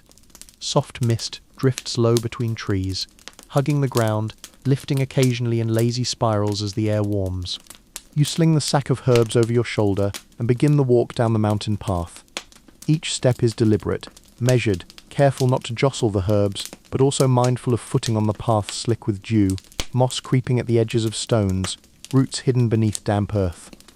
The valley yawns wide below you, the village turning into a handful of dark shapes, muted smoke spirals rising from chimneys like silent beckoning. Beyond, the terraced fields rest in neat rows, unplanted now, their soil waiting for the thaw of spring. The path bends with the curves of the land. You can feel the mountain's slow slope beneath your boots, and the valley air begins to shift, cooler, heavier, flavoured faintly of damp clay and distant sea salt carried by the wind. On the way you pass a small stand of dogwood trees, bare now in late winter, their branches reaching like skeletal hands toward the dawn. Among them, a few hardy shrubs cling to the rock, roots twisting deep into cracks. You pause for a moment, leaning against an old stone outcropping, letting your breath and heartbeat slow again. The world around you feels hushed, receptive, as if waiting. You think of the sneezing this morning, and the rustle in the forest. In the quiet dawn you can almost hear the echo of sound, a soft exhale, a shifting of leaves, the faint possibility of warning. But the mountain is calm, cold, patient. It gives nothing, it demands nothing, merely exists. Continuing down, you come to a narrow wooden bridge crossing a thin winding stream. Water trickles over smooth stones, silent but alive, carrying fragments of moss and tiny leaf detritus downstream. You lean over the railing, watching the water swirl, pale and clear, slipping quietly toward the valley floor. You remember your mother's stories of water spirits, small river dwellers who disliked abrupt sneezes, who were said to stir and murmur if you sneezed too loudly near the banks.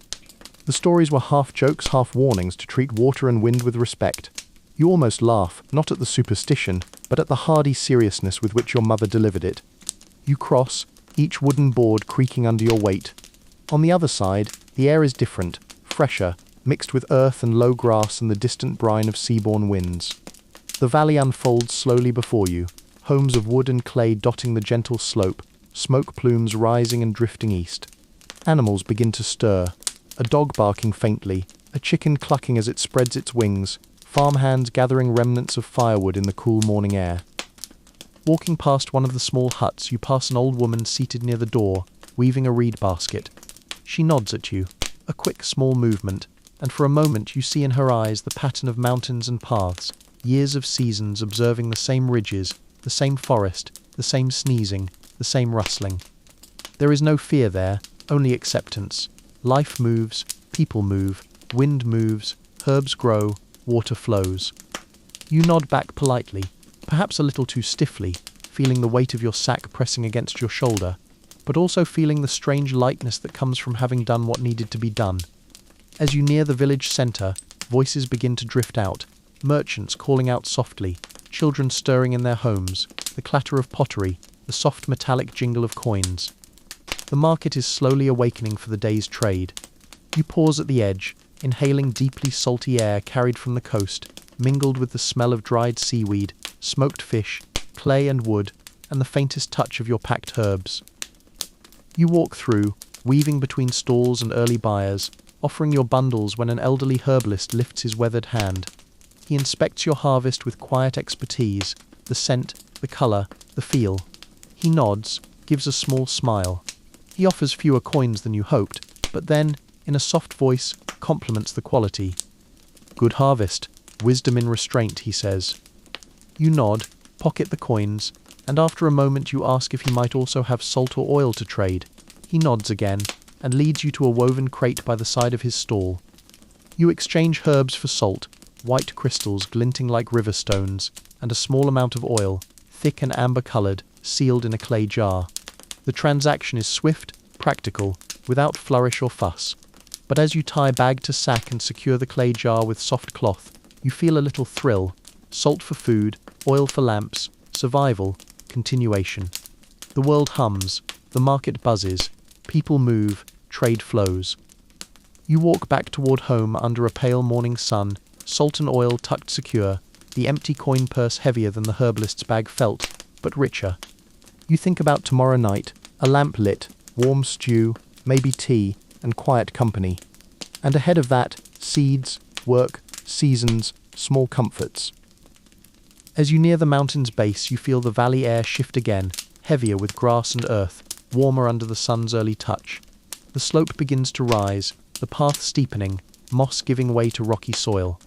You take another breath, steady yourself, and begin the ascent once more, toward the home that waits, toward the hearth and the smell of smoke and food, toward the waiting dusk and rest. The world is modest, the mountain is patient, and you walk. You climb the mountain path again, the new day warming slowly behind your back, each step settling you deeper into the steady rhythm of return. The salt and oil in your bag shift with each movement, a soft reminder of the morning's trade. The path feels familiar in a way that surprises you, as if the earlier descent was just a dream you slipped through. Now on the ascent, the stones seem more solid, the trees less distant, the soil more known beneath your feet.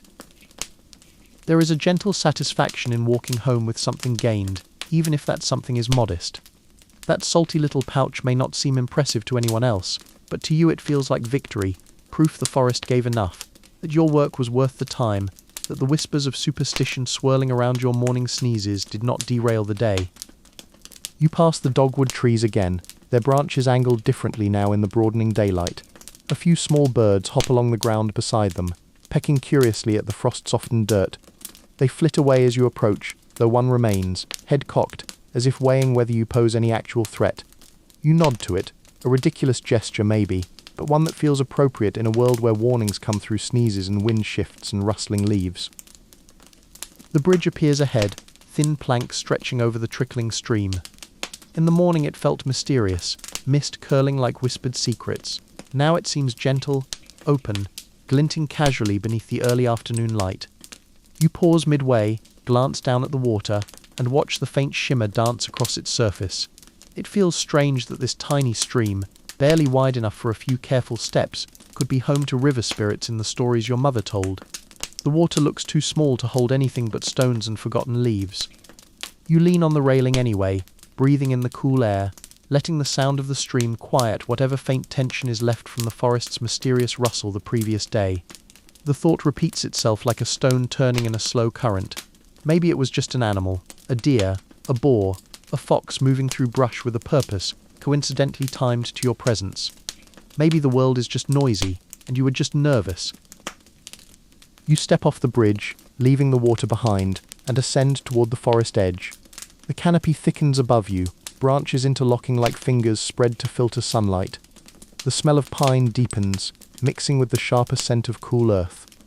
Beneath the trees, the temperature dips just a little, not enough to chill, but enough to remind you that you're stepping back into the mountain's more private world.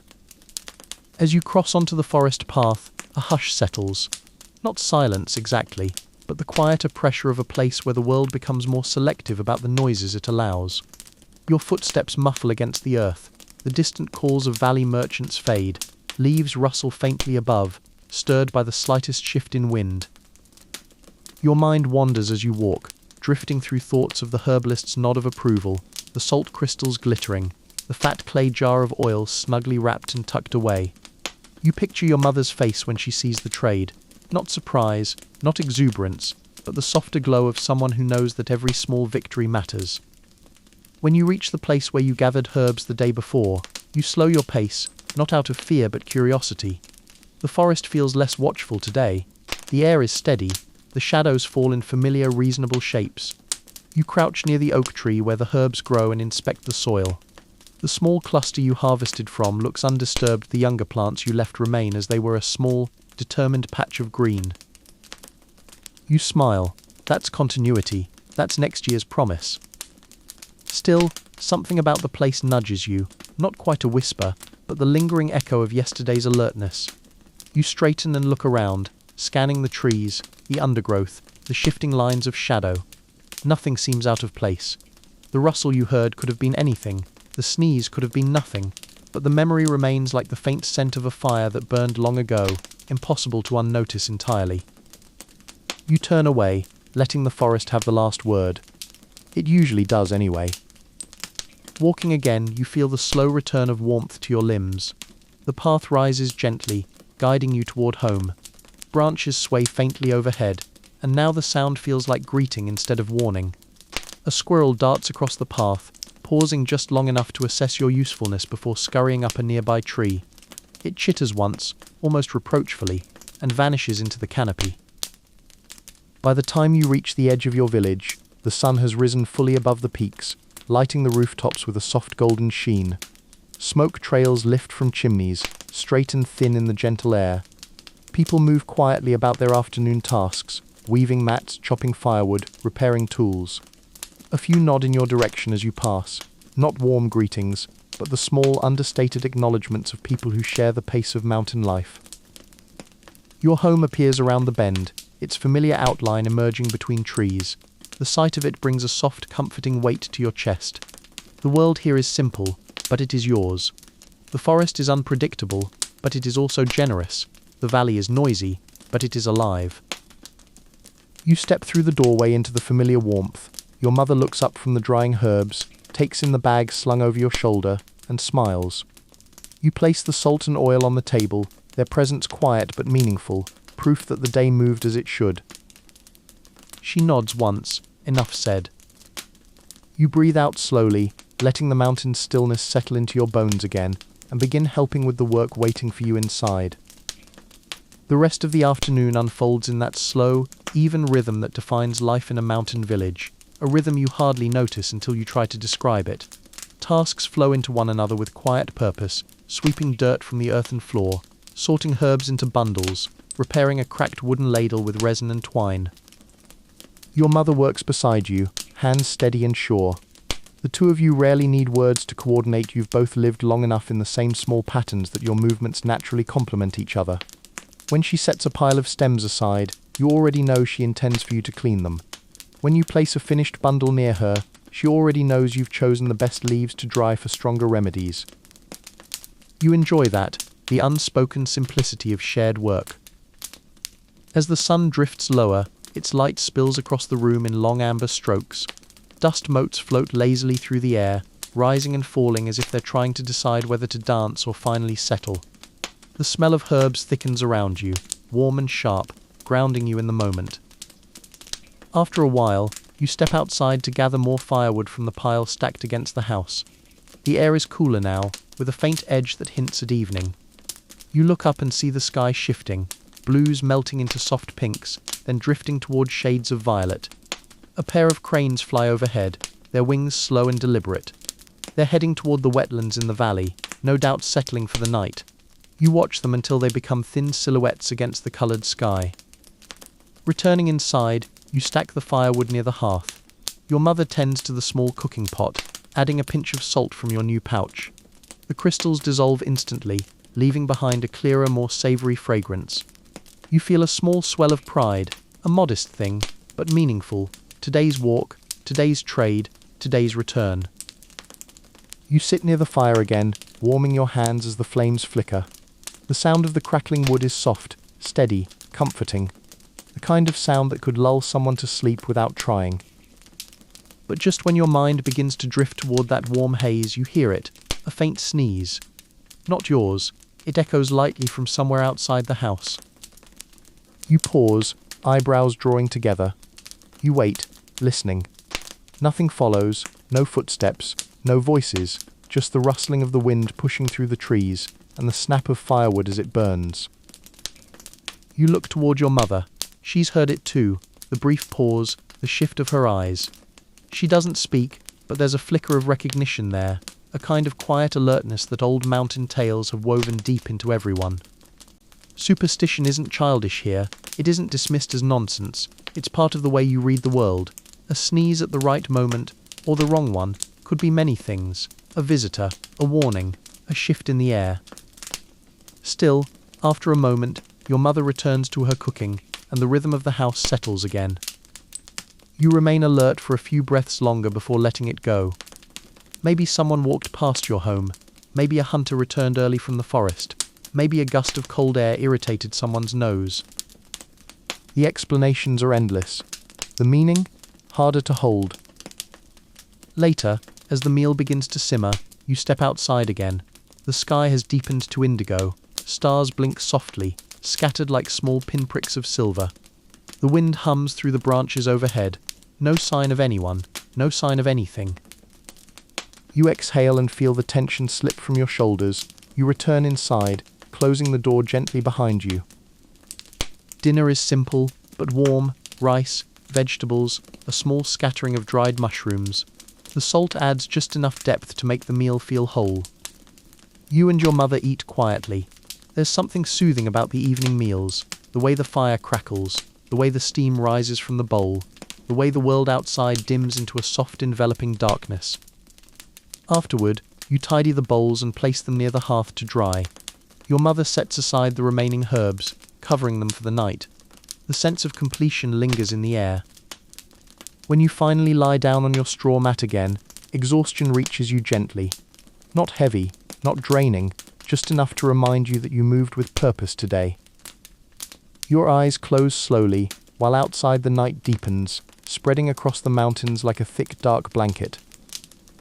And somewhere, in that quiet distance, a single bird calls, a soft, low whistle, as if acknowledging that the day has ended, that the mountain has settled, and that sleep is the final task left for you to finish. You breathe in the cool air, you breathe out the warmth of the fire, and the world slips into stillness once more. Morning comes gently, not with a burst of sunlight but with a slow brightening, as if the sky is stretching itself awake after a long night. You open your eyes to the soft chill that always settles inside the house before the fire is lit. Your blanket holds a pocket of warmth around your body, but the air beyond it feels cold enough to make you hesitate before moving. Eventually, you sit up, rubbing your eyes as you listen to the early sounds of the village. A rooster calls from somewhere down the slope, its voice strangely confident for such a small creature. A few dogs bark in distant intervals, half-hearted and sleepy. Someone coughs, a dry, rasping sound of morning lungs adjusting to the day. Then, faintly, you hear it again, a sneeze, outside, light, quick, and strangely familiar. Your breath catches for a fraction of a second. You wait, listening for footsteps, a voice, anything that might follow. But just like last night, nothing comes. The village moves as it always does, no shift in the pattern, no sign that anyone is lingering near your door. You stand slowly and wrap your outer robe around your shoulders, tightening the fabric to hold in warmth. The chill of the morning floor seeps through your socks as you cross the room. Your mother is already awake, tending to the fire pit, feeding it dry twigs that crackle softly as they catch. She glances at you briefly, and in her gaze you read the same quiet curiosity you're feeling. She heard it too, but she says nothing. Because what is there to say? A sneeze is a sneeze, except when it isn't, except when it appears at the edges of your life without an owner, without reason, like a small ripple in still water. You step outside. The cold morning air hits your face, crisp enough to make your eyes water slightly. You scan the area around your home, the woodpile, the slope leading down toward the village, the narrow path that winds up toward the forest. No footprints, no broken twigs, no stirred dust or shifted leaves. Nothing to hint that anyone stood here moments ago. You stand still for a long moment, listening. A crow caws from a tree. A bell rings faintly from the far end of the village as someone leads a cow from its pen. But no more sneezes. When you return inside, your mother has begun preparing a small breakfast porridge. The scent of rice softening in water warms the air. You sit beside her and help without speaking. The morning goes on quietly. After eating, you gather the dried herbs from yesterday, separating them into bundles, some for healing cuts and bruises, others for easing stomach aches, others offering warmth for cold nights. Your fingers move with practiced familiarity. The herbs crumble slightly beneath your touch, releasing faint earthy scents that cling to your hands. Your mother eventually leaves to visit an elder in the village, a man who has been coughing heavily these past weeks. You stay behind to finish the sorting. The house is warm now, sunlight sliding in through the open window and settling on the floor in soft pale rectangles. As you tie the last bundle, your thoughts wander again to that sneeze. You've lived your entire life in this village. You know every voice, every laugh, every familiar rhythm, but the sneeze doesn't seem to belong to any of them. It's too soft, almost delicate, like someone trying not to be noticed. When your mother returns, the afternoon light has begun to stretch. She carries a small wrapped cloth of vegetables the elder's wife gave her in thanks. You help her prepare them, slicing and washing while the cooking pot warms. Then, as you walk out to fetch more water from the stream, you feel something shift. Not the physical world, but your sense of it, like the moment before a storm when the air changes texture, when you can't explain the sensation, but you feel it anyway. You step outside slowly, eyes sweeping the path. No one is there, but the forest. The forest seems to be listening. Or perhaps you're just tired. Perhaps your mind is turning superstition into story, linking sneezes into meanings that don't exist.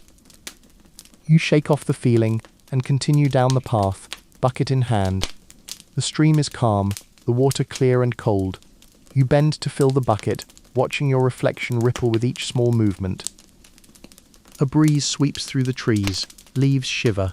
The air carries the faint scent of pine and damp bark. You straighten, bucket full, and take one last look around before heading home. Everything looks normal, perfectly normal.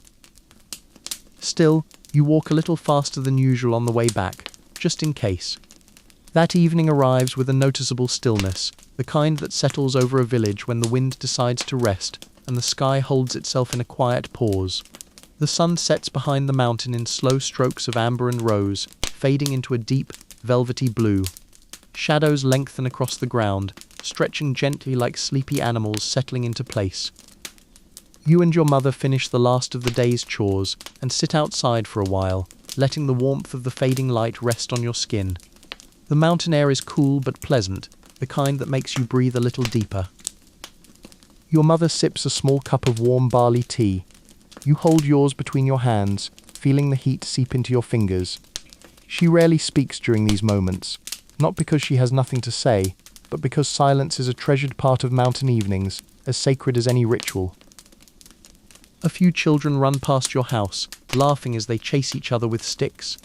Their energy feels too fast for the hour, but their joy is infectious. You smile faintly as they disappear behind a cluster of trees. When full darkness comes, you go back inside and light a small oil lamp. Its glow is soft and flickering, painting the walls in gentle golden waves. You sit near it, mending a tear in your sleeve while your mother sorts the last few herbs she harvested earlier. Then, without warning, you sneeze. Just once, sharp, sudden. Your mother pauses. She looks at you with the unmistakable expression of someone who is immediately trying to determine whether that sneeze was random or meaningful. You blink, caught off guard, rubbing your nose. Dust, you mutter under your breath, though you aren't entirely convinced yourself. Your mother nods once, but her eyes stay on you for a moment longer than usual. There is something she's weighing, something she's remembering, something quietly stirring in her mind. You resume sewing, but with each pull of the thread, you feel the faint edge of unease creeping in. Not fear, just the subtle awareness that the pattern of the past 2 days is shifting again. Sneezes, sounds, signs. Small things, but persistent, threading themselves into your experience like a soft, insistent narrative you didn't choose. Later, as you prepare for sleep, your mother speaks, finally, quietly, almost as if reluctant to give her thoughts shape. "Be careful tomorrow," she says. You look up. Why? She shakes her head, as if embarrassed by her own intuition. "It's nothing," she says. But she doesn't meet your eyes, Just be aware. You nod. You don't push. Mountain people rarely articulate their instincts directly. They trust what they feel, even if they struggle to explain it. You lie down on your mat, pulling your blanket up to your chin. The lamp's light dims as your mother moves to extinguish it. In the dull glow, the walls seem closer, the shadows softer, the air heavier with the faintest sense of expectancy. When the lamp is finally snuffed out, darkness fills the room all at once, thick, warm, full of the familiar scent of straw and smoke. You close your eyes. For a long moment, all is still. Then, faint, distant, unmistakable, a sneeze. Not from inside the house. Not from anywhere close. Somewhere in the trees. Soft, quick. As if someone just beyond the edge of the mountain night is reacting to a whisper of dust in the air, or reacting to you. Your eyes open slowly in the darkness, breath held without meaning to hold it. You listen. Silence answers. A long, deep silence that stretches out across the mountain like a blanket laid over everything. Eventually, your breath returns to normal. Your eyes grow heavy. The day's exhaustion pulls at you, layer by layer, until sleep finally finds you. The last thing you think before drifting off is simple, quiet, unsettling in its gentleness. It sneezed back. You wake before dawn, not because you plan to, but because something inside you tugs you gently upward from sleep, like a soft hand on your shoulder. For a few moments you lie there, staring at the dim rafters overhead, listening to the slow breathing of the household. Outside, the world is still trading darkness for light, hesitating in that thin, quiet space where neither fully rules. It feels like a good moment for thinking or worrying, depending on how honest you're willing to be with yourself. You sit up, wrap your shawl around your shoulders, and step outside. The air bites at your cheeks, but not harshly. The village is still asleep except for the earliest risers, those who can't help but start moving as soon as their eyes open, as if their bones refuse to let them be idle. You're not usually one of them, but today you feel drawn further up the slope, following a familiar forest path that leads toward a ridge overlooking the valley. You walk slowly, letting morning settle around you as the sky lightens. The trees shift from shadowy silhouettes into their actual shapes, stripped bare by winter, with only the stubbornest leaves clinging to branches. Each breath you take feels like cold clarity, like your thoughts are sharpening just from being in this air. And your thoughts are busy turning over yesterday's awkward conversation with the elder, his casually delivered concern disguised as polite advice. Turning over the unease you felt watching him walk away, as though he knew something he chose not to say aloud. Turning over the way your mother quietly pressed her lips together afterward, refusing to comment, which itself was a comment. You find your way to the ridge, settling onto a flat stone that has held generations of early risers. The valley opens beneath you, a soft quilt of roofs, fields, paths, and curling morning smoke. You sit in silence, feeling the deep stillness of the place seep into you. And then, because your body loves irony, you sneeze. Just once. Not the dramatic triple sneeze of destiny, not the gentle double sneeze of mild inconvenience. Just one lone sneeze, the ancient Korean signal for someone is thinking of you, or at least that's what everyone in the village likes to say when it happens conveniently. But a single sneeze could mean anything or nothing, and you, being you, are starting to suspect that sneezes are simply sneezes most of the time. Still, superstition likes its little footholds, and you find yourself wondering, who would be thinking of me at this hour? Probably someone hungry, probably someone irritated. Those seem to be the default states of village life. You rub your nose, half amused, half resigned, and pull your shawl tighter around yourself. As the sun begins to edge over the mountains, warmth spreads in thin gold ribbons across the world. You get up, dust off your clothes, and start your walk back down. The village is waking now. Roosters crowing with dramatic commitment, someone chopping wood with sleepy impatience, a pair of children chasing each other with the reckless joy only early morning can create. When you enter your home, your mother is already awake, sitting at the low table sorting dried herbs into bundles. Her hair is tied back neatly, but her eyes are still soft with leftover sleep. "Out early," she says, not looking up. "Couldn't sleep," you answer, settling across from her. She doesn't respond for a while, and then, "The elder is coming by today." You make a face you hope she doesn't see. "Why?" "To talk," she replies simply. Which is exactly what you feared. The rest of the morning moves slowly, every task weighed down by the knowledge that a conversation is coming, one you didn't ask for, one you can't avoid. You help your mother grind herbs, prepare water for boiling, sweep the yard, check the drying racks. When the elder finally arrives, walking with the measured pace of someone who wants to seem both important and unhurried, you straighten your back and step outside to greet him. He studies you with that same half-wincing, half-calculating expression he wore yesterday. His voice is gentle but annoyingly sure of itself. "I've been thinking," he says, "that the signs around you lately have been interesting." You resist the urge to tell him that sneezing is not a sign, it is an inconvenient bodily function, but you nod politely instead. He talks for a long time about village omens, about protective rituals, about the possibility that your recent sneezing fits might be meaningful or might be nothing, but should still be treated with respectful caution. He talks about balance, community, and responsibility, the way elders often do when they're not entirely sure what the problem is, but feel obligated to address it anyway. You listen, you nod, you remain respectful, but inside something tightens, a slow twist of frustration mixed with exhaustion. You don't want to be treated like someone carrying invisible misfortune. You don't want to be watched for signs of cosmic trouble every time your nose tickles. You don't want your ordinary life transformed into a delicate omen. When he finally leaves, your mother fixes her gaze on the door for a long moment before turning to you. She sighs softly. "You don't have to let them decide who you are," she murmurs. And something in you, something small but vital, unclenches a little. You spend the rest of the day working beside her, the rhythm of grinding, sorting, bundling, and boiling slowly smoothing the edges of your worry. You don't sneeze again. Not once. You take it as a sign that maybe you're allowed to write your own meaning now.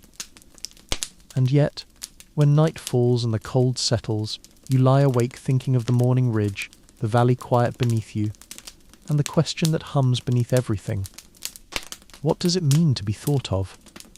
And by whom? The answer drifts just out of reach, like mist on the mountain. You wake the next day feeling lighter, as if yesterday's conversations, awkward, irritating, and slightly overbearing, released something rather than adding to your burdens. You stretch beneath your blanket, enjoying the few seconds of warmth before stepping into the cool air of the main room. Your mother is already awake, tying bundles of dried herbs with thin twine, the extra long kind she saves for market days. "You're up early," she says without looking away from her work. "So are you," you reply, grabbing a cup and ladling warm barley tea from the pot hanging over the embers. You sip it slowly, letting the heat spread through you. She pauses, glances at you briefly, then says in a neutral tone, "We're going into the village today." You blink. "For selling?" "For selling," she confirms. "And for talking." You groan quietly. She hears it but doesn't comment. She simply keeps bundling herbs with brisk, practiced hands, the kind of motion that says she has already made peace with whatever is coming next. The walk to the village centre is peaceful enough. Frost lingers on the grass, crunching lightly under your feet. Smoke rises from kitchens, and early vendors begin setting up stalls, laying out cloth rolls, dried fish, sweet rice cakes wrapped in leaves. You help your mother arrange the herbs neatly on the small mat where she always sits, ensuring the colours look appealing, the bundles symmetrical, the powdered jars lined up with precise care. People begin drifting toward you, as they always do. Some come for medicine, some come for gossip disguised as medical inquiries, and some, unfortunately, come with theories. "You sneezed yesterday morning, didn't you?" one woman asks, leaning in with wide eyes, as if expecting a dramatic confession. "I sneeze many mornings," you reply calmly. That one felt different, she insists, as if she personally monitored your nasal activity. You manage to keep a polite expression, but inside you're imagining diving behind a stack of radishes and hiding until winter ends. The day continues like this, sale after sale, question after question, helpful comment followed by not-so-helpful superstition. You begin to notice a pattern. People treat you like an omen waiting to bloom, either into disaster or revelation. And while it's slightly flattering in an absurd way, it's also exhausting, like holding your breath for too long. Around midday you slip away, telling your mother you're going to walk near the stream for a moment. She nods, understanding more than she says. You wander toward the water, letting the cold breeze settle your thoughts. The sound of the stream soothes you, a gentle murmuring that cuts through all the tangled superstitions swirling around your day. You crouch by the edge, watching the current carry thin sheets of ice downstream, and for a moment you feel grounded again, rooted, steady, yourself. You consider the idea that maybe people project their worries onto sneezes because it's easier than confronting bigger uncertainties. Maybe superstition is a kind of soft armor for everyone, something to cling to when life gets unpredictable. You touch the water lightly with a fingertip. It's icy, sharp, but refreshing. And that's when you hear someone behind you. You know, says a familiar voice, a sneeze isn't always a warning. Sometimes it's just a sneeze. You look over to see Minseo, the potter's daughter, standing a few steps away with a bundle of clay-wrapped tools under her arm. She gives a small smile, not teasing, not pitying, just gently amused. You sigh. Tell that to half the village. I could, she says, but they wouldn't listen. She settles beside you, sitting on a flattened stone, letting her tools rest. Some people need omens to make sense of things. Some people just need someone to blame when the cabbages turn out small. You smile despite yourself. The two of you talk for a while, about clay, about herbs, about weather. The conversation drifts easily, without pressure. And then Minseo asks, "Does it bother you? What they're saying?" You think about it, the frustration, the small sting of being misread, the weight of unwanted attention, but also the way your mother defended you quietly, the way the stream feels like truth, the way your single sneeze on the ridge seemed oddly harmless. It bothers me, you finally say, but not enough to change who I am. Minseo nods approvingly. Good. People will always say things. They're loud, they're bored, and they sneeze too. You laugh, light, honest, unforced. You walk back together, the sun dipping lower as afternoon turns toward evening. When you return to your mother's stall, she looks between you and Minseo with an expression that is absolutely neutral, but also deeply knowing. You pretend not to notice. As the day winds down, you help pack up the remaining herbs, tie down jars, and fold the mat. People disperse, taking their theories and anxieties with them. And through it all, you remain steady, grounded by the small truth that your life isn't shaped by sneezes. Not really. It's shaped by choices, by work, by connections you're only beginning to understand. You walk home with your mother in the softening twilight, the world quiet around you. You don't sneeze once. And the silence feels like its own kind of omen, one you actually trust.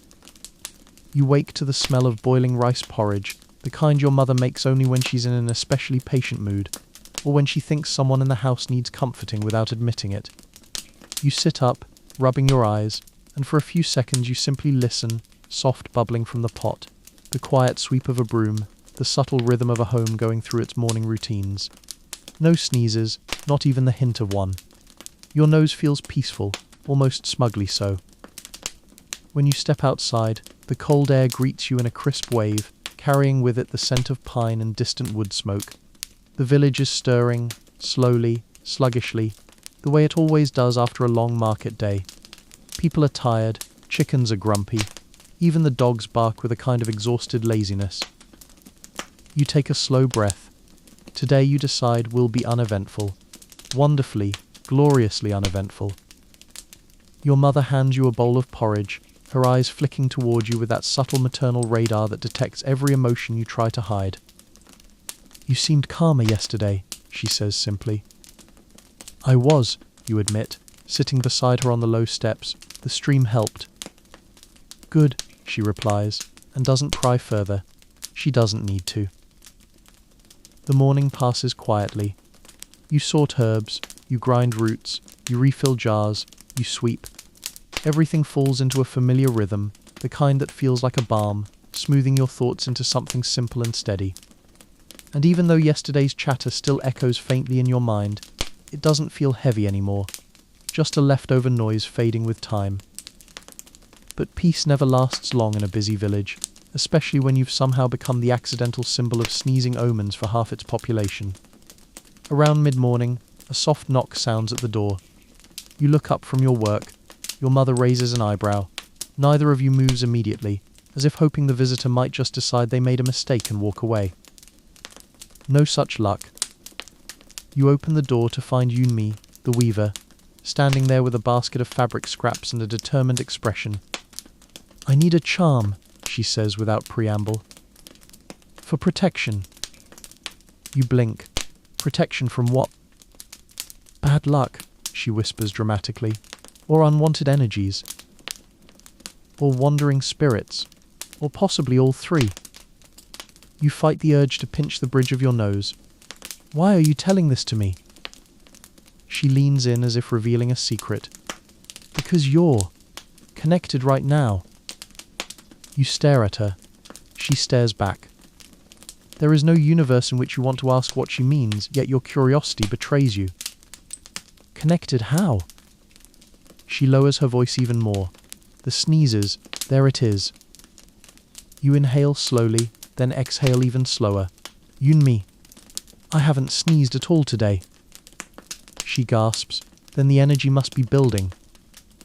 You nearly close the door out of sheer self-preservation, but your mother appears behind you, gently nudging you aside with the subtle but unquestionable authority of a woman who has managed this village's nonsense for decades. She listens to Yunmi's request with a polite nod and calmly prepares a small pouch of herbs. Nothing fancy, nothing mystical, just a bit of dried mugwort and pine needles tied with string. It will help you sleep better, your mother says. Yunmi accepts it reverently, as though she's been handed a sacred relic. Thank you. And please try not to sneeze today. You shut the door. You stare at it for a moment. Mother, you say carefully, this is getting worse. She sighs. It will pass. People always find something new to fuss over. You want to believe her. Truly you do. By afternoon you need air wide, open, unbothered air. You grab your shawl and walk up the path toward the ridge, seeking the same peace you found the day before. The climb is familiar now, each step grounding you deeper into your own body, your own thoughts. When you reach the ridge, you settle onto the stone seat again. The valley below glows with sunlight, roofs shining softly, smoke curling gently upward like contented sighs. You sit there for a long time, letting the quiet fill you. And then, footsteps crunch lightly behind you. It's Minseo. She comes to stand beside you, carrying a small clay jar with a loose-fitting lid. I brought this, she says, for your mother. New batch of glaze. You nod. She'll appreciate it. Minseo sits beside you without being invited, comfortably, as if the two of you have been doing this for years instead of days. She looks out at the valley. People are still bothering you. Yes, you admit, though at this point I think they're mostly bothering themselves. She laughs softly. That's the whole village, isn't it? You turn your face slightly toward her. What about you? Do you believe in all this sneezing stuff? She takes her time answering. Not avoiding, just considering. I believe sneezes mean your nose is trying very hard to eject something it does not like. You laugh, genuine and warm. But, she adds, I also believe that people pay attention to certain signs because it gives them something to hold on to, something to interpret, something to share. And you don't think that's silly? Oh, it's very silly, she replies. But it's also very human. You consider that. Human, you think. The word sits comfortably. You stay together until the wind grows sharper and the sun dips lower, turning the sky a glowing peach color. The walk back is quiet but not uncomfortable, just two people moving at the same pace, carrying the same easy silence between them. When you return home, your mother greets Minseo warmly, and the three of you share tea. For a brief moment, the house feels fuller, brighter. Later that night, lying in bed, you reflect on the day, on the quiet morning, the absurd request, the ridge, the conversation, the laughter. And you realize something, not one sneeze, not even a tickle. You let that truth settle into your bones, warm and steady. Maybe peace is possible after all. You wake before the sun rises, not because you're troubled or restless, but because your body has begun adopting the rhythm of early winter, waking early, moving early, adjusting to the soft quiet before the day stirs alive. You pull on a thick outer layer, step into the main room, and are surprised to find your mother already awake, seated at the table with a pot of tea steaming gently beside her. "You're up," she murmurs, pouring you a cup without asking. "You're up earlier," you reply, sitting across from her. She hesitates. "There's been talk." You nearly groan. "Please don't say it's about sneezing." She shakes her head. "No, this time it's about dreams." You pause mid-sip. "Dreams?" She nods slowly. Two different families said they dreamed of someone standing at the edge of the village, watching. Your shoulders tense slightly, not in fear but in resignation. "Is this about the rustling I heard in the forest the other day?" "Maybe," she admits. "People connect dots in ways that make sense to them." You stare into your tea. Do they think it's connected to me? Her silence is answer enough. You let out a long breath. Wonderful. But your mother reaches across the table, resting her hand on yours, a simple gesture that carries decades of unspoken knowledge. "I don't think you're attracting trouble," she says quietly. "I think you're simply visible right now, and people talk about anything they notice." The words ease something inside you, just slightly, but enough. After breakfast, you decide to walk down toward the lower terraces, the wide flat fields where winter vegetables grow under straw covers. You need movement, purpose, something physical to ground yourself. The air is crisp but gentle, and a faint mist hugs the earth like a soft blanket. As you walk, you pass by neighbors tending to morning chores. Some greet you with warmth, some with cautious curiosity, some with that odd mixture of awe and concern, as though you might sneeze and summon a thunderbolt. You manage polite nods, but you keep walking. At the edge of the terraces, you find Elder Nam collecting firewood. Unlike the other elders, he is known for his practicality. No superstition, no theatrics, just a man who likes things that can be chopped, dried, counted, or boiled. "Good morning," he says without turning around. You join him, picking up a few fallen branches. "You heard the rumors?" "Of course," he grunts as he ties the bundle. "People dream all the time. Sometimes they remember." "So you don't think someone is actually out there?" He gives a non-committal shrug. "Maybe, maybe not. But I don't think dreams mean very much. They're like sneezes." You almost choke. Please don't say that aloud, or the whole village will expect prophetic dreams whenever someone snores too loudly. He chuckles, a short, dry sound. Let them talk. It's what villagers do when winter approaches. Minds get too quiet, mouths get too busy. You appreciate that. Maybe too much. The two of you walk back toward the village, carrying the firewood. As you part ways, he says, "You're fine. Don't let them turn you into a cautionary tale." You nod, oddly grateful. By midday, the warmth of the sun pushes away the morning mist. You return home and help your mother sort the herbs you'll need for winter fevers. It's quiet work, grounding work. And then, right in the middle of grinding dried ginger, you sneeze. Just once. Violently, unexpectedly, explosively enough that your mother nearly drops her bowl. You freeze. She freezes. And in the same breath, the door slides open. It's Minseo. She stands in the doorway, breathing hard, clearly having rushed from the kiln. "Did you just sneeze?" she asks, eyes widening. You close your eyes. Please, you whisper to no one in particular, not this again. But Minseo shakes her head. No, listen. Someone came down from the upper mountain path, a traveler. They said they saw something unusual. You slowly lower the pestle. Unusual how? They said, she continues, swallowing once, that something, or someone, has been watching the village from the tree line. Your heart doesn't leap or sink. It simply steadies, like it's been expecting this. Your mother sets aside her bowl. Minseo steps inside. And suddenly, you are no longer annoyed at the sneeze. You are alert, quiet, focused. Not frightened, but ready in a way you can't quite explain. Because maybe, just maybe, this time the sneeze wasn't about superstition at all. Maybe it was your body sensing a shift in the air. And the air, undeniably, feels different now. There are moments in human history that feel grand and dramatic. The fall of kingdoms, the rise of dynasties, the forging of royal decrees under candlelight. And then there are the moments that are completely unplanned, entirely ordinary, and somehow just as revealing of the human soul. Like a sneeze. A single, surprising, uninvited puff of existence that erupts from the body before the brain has any say in the matter.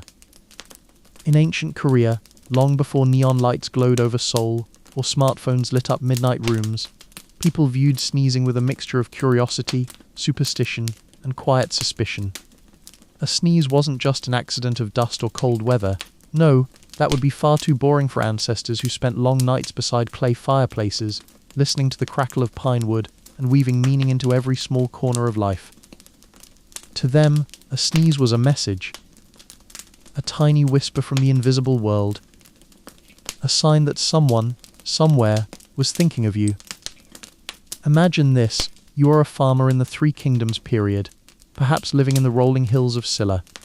You are minding your business, tying a roof beam or feeding a stubborn cow that would rather argue than eat. Suddenly, achoo! A sneeze bursts out of you, echoing into the countryside.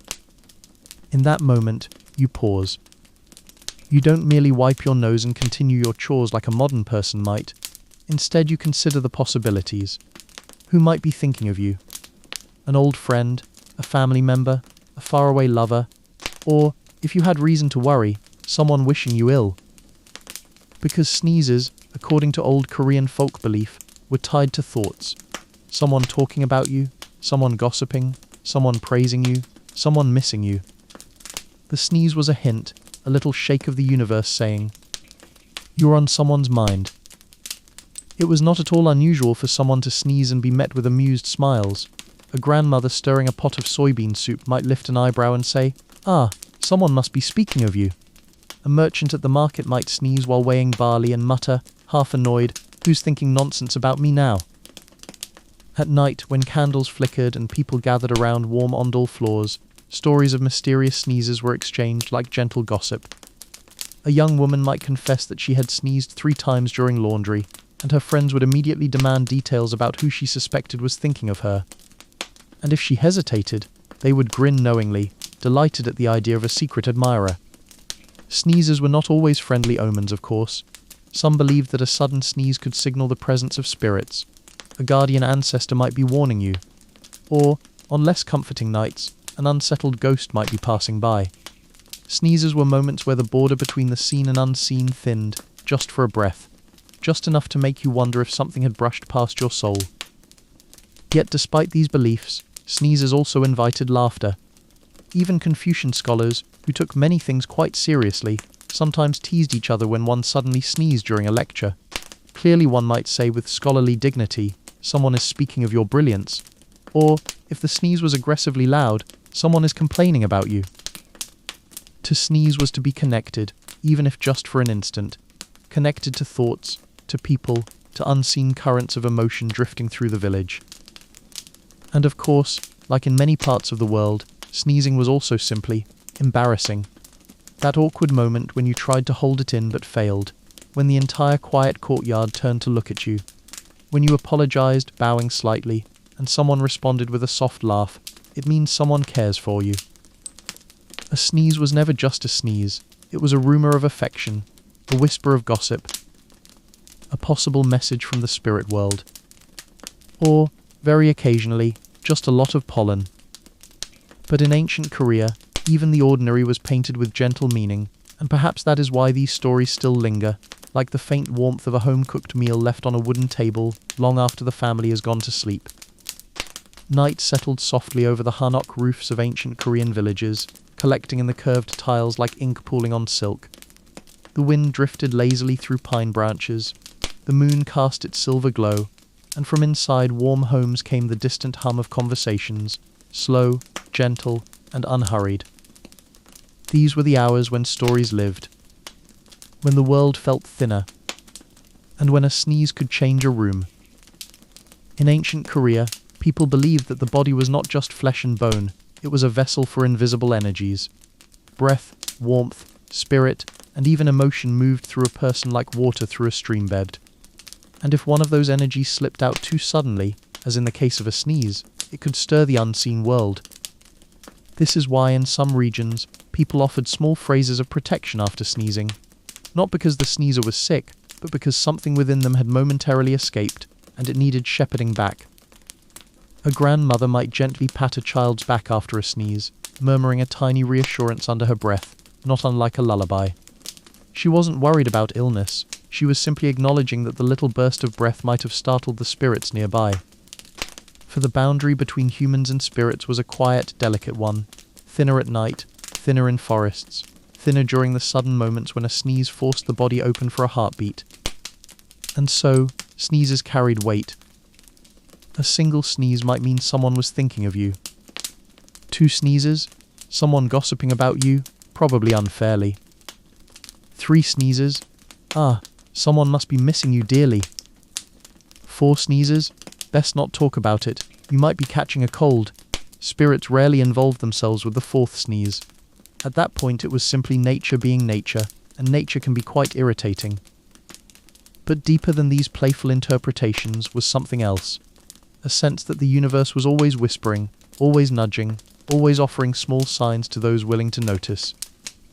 The villagers certainly noticed. A potter shaping clay might sneeze and immediately think of his brother serving in the distant capital. A mother sewing clothes by candlelight might sneeze and smile softly, imagining her daughter far away, perhaps thinking of home. Sneezes tethered people together across mountains, rivers, and the passage of seasons.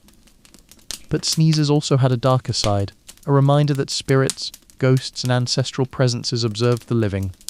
It wasn't uncommon for people to say that a sneeze in an empty room meant an ancestor had passed close, checking on the family. This belief wasn't frightening, it was comforting, as if the living were never entirely alone. Only in rare circumstances, such as abandoned houses, forests at dusk, or forgotten crossroads, did a sneeze invite unease. In those liminal places, the old stories warned, not every spirit was benevolent. Still, even these beliefs were spoken softly, almost affectionately. The ancient Koreans lived with their spirits like they lived with their weather, with respect, with caution, and with the understanding that everyone, seen or unseen, had their own moods. And so, the people of ancient Korea did not fear sneezes. They interpreted them, they laughed at them. They folded them into their daily rhythms like any other small mystery of life. A sneeze was simply another thread woven into the fabric of their worldview, a gentle reminder that thought travels, spirits linger, and the world is always more interconnected than it appears. And as the night deepened over the village, as candles dimmed and the last stories trailed off into drowsy silence, someone somewhere would sneeze, softly, unexpectedly, and another voice in the dark would murmur, "Someone must be thinking of you." You wake before dawn, long before the rooster offers its famously unsubtle opinion about mornings. The air holds that pale, silvery quiet that belongs only to the earliest hour, the kind that makes you feel like you're trespassing on time not yet meant for humans. You sit up slowly, letting your eyes adjust, and you listen, to the soft crackle of cooling embers, to the branches brushing against the outer wall, to your own breath warming the cold air. You wait. 1 second. 2 seconds. 3. Nothing. No sneeze. You almost smile. A sneeze-free morning feels like a blessing, Small, yes, but in the mountains, people measure blessings by realistic standards. A sneeze at dawn means someone is thinking about you, or worried about you, or, depending on the grandmother doing the interpreting, plotting your embarrassing downfall. But silence? Silence could mean peace. It could mean nothing at all. It could mean that today will simply be a day. You stand, wrap your outer robe around your shoulders, and step outside into the early cold. The world feels suspended, caught between night and morning. Frost gathers on the wooden railing, your breath drifts upward in small clouds. You take a few steps and then pause, noticing a tiny puff of white where a cluster of herbs dried overnight. Right, the herbs. Yesterday you were too tired to bring them all inside. You move closer, run your fingers over the stems, and find them crisp but not brittle. They survived the cold, a small victory, one you'll happily take. You gather them carefully, stacking them in your woven basket. As you work, the sky begins shifting, first a faint blue, then a wash of pale rose. Birds begin to rustle, roofs creak as wood warms. Your mother steps outside just as you pick up the last bundle. She squints at you, then at the herbs, then at the horizon, and then at you again. "You didn't sneeze this morning?" she asks, as if accusing you of hiding a crime. "No." She grunts, not sure whether that's good or suspicious. "Stay aware today." Of course. In mountain villages, awareness is both a habit and a hobby. You promise her you will. Later, as the sun rises, you walk down the winding path toward the village square. It's market day, one of the few chances to trade dried herbs for rice, salt, and whatever necessities don't grow on the mountain. You know the path by heart. The notch in the rock shaped like a sleeping bear, the leaning pine that looks like it's had one bad argument too many with the wind, the bend where the stream becomes loud enough to drown out your thoughts. And yet, as you descend, something feels slightly different. Not wrong, just shifted, like a book placed back on the shelf 1 inch to the left. You slow your pace. Listen, smell the air. Nothing obvious reveals itself. You continue. When you reach the square, people are already gathering. Vendors arrange piles of radishes and cabbages, steam rises from fish soup pots, and a group of children race past you, laughing too loudly for this early in the day. You find the herbalist, old Master Juan, whose eyebrows are legendary for their ability to communicate disappointment without the need for words. He examines your harvest with the same seriousness that a judge might review a confession. You wait, resisting the urge to shift your weight. Finally, he nods. A slow nod, a dignified nod, a nod that says you won't embarrass your ancestors today. He pays you in neat bundles of grain and a small pouch of coins. Good, enough for a week or two. As you begin moving through the square, the first sneeze of the day erupts, from someone else. A young man, carrying bundles of straw, suddenly stops, tilts his head sharply, and sneezes in a way that echoes off the wooden stalls. Everyone turns. A woman gasps. A merchant clucks his tongue. Another man mutters, "Ominous." The young man wipes his nose and gives the universal expression of someone who immediately regrets existing. You can't help it. You smile. Watching someone else endure sneeze superstitions is oddly comforting, like seeing proof that the universe distributes its mischief evenly. But then he sneezes again, and once more. 3 times. People shift uneasily. Someone whispers, "Triple sneeze at market. That's never simple." You watch him, not out of judgment, but out of a quiet, curious recognition. You know what it feels like to be on the receiving end of people's interpretations, to feel the weight of meaning pressed onto something your body did without permission. You drift a little closer, just enough to see his face, a flicker of embarrassment, a touch of worry. And you wonder, is his day about to unfold strangely? Is someone thinking of him? Or is this simply the human nose being dramatic again? 3 sneezes, 3 possibilities, 3 stories that might begin here, just like yours did yesterday. The market steadies again after the young man's triple sneeze, but the air holds a faint tension, the kind that lingers after someone has tipped over a symbolic bowl, real or imagined. People return to their errands with the theatrical cautiousness unique to villagers, who have long ago perfected the art of pretending not to care, while absolutely caring.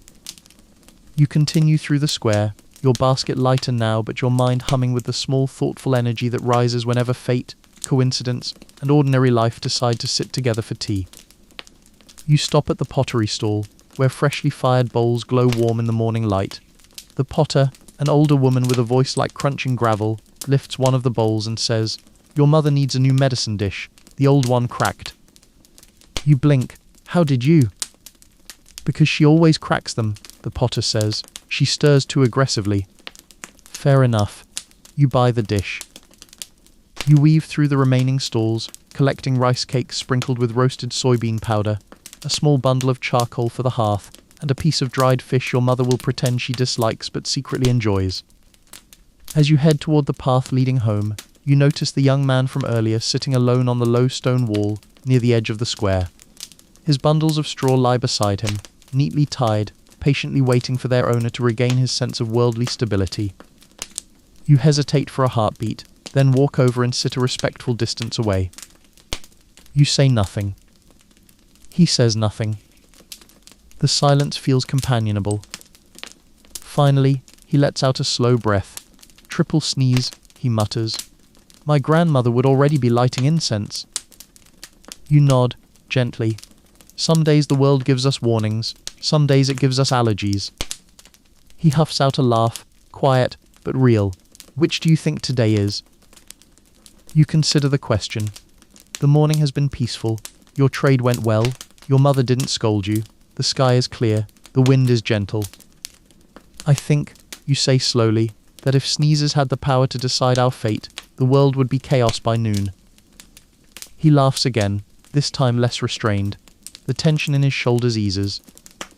You wish him a safe journey, and he thanks you in the way people do when they are grateful but not sure how to express it without sounding too sentimental. You begin the walk home, the sun warm at your back, the path familiar beneath your feet. As you climb, you reflect on the layers of meaning woven into daily life: omens, signs, warnings, coincidences, habits, fears, hopes. Humans have always tried to interpret the world through small things: the flight of birds, the shape of clouds, the twitch of a dream, the echo of a sneeze. And in ancient Korea, sneezing was never just sneezing. It was communication between people, between spirits, between events waiting to unfold.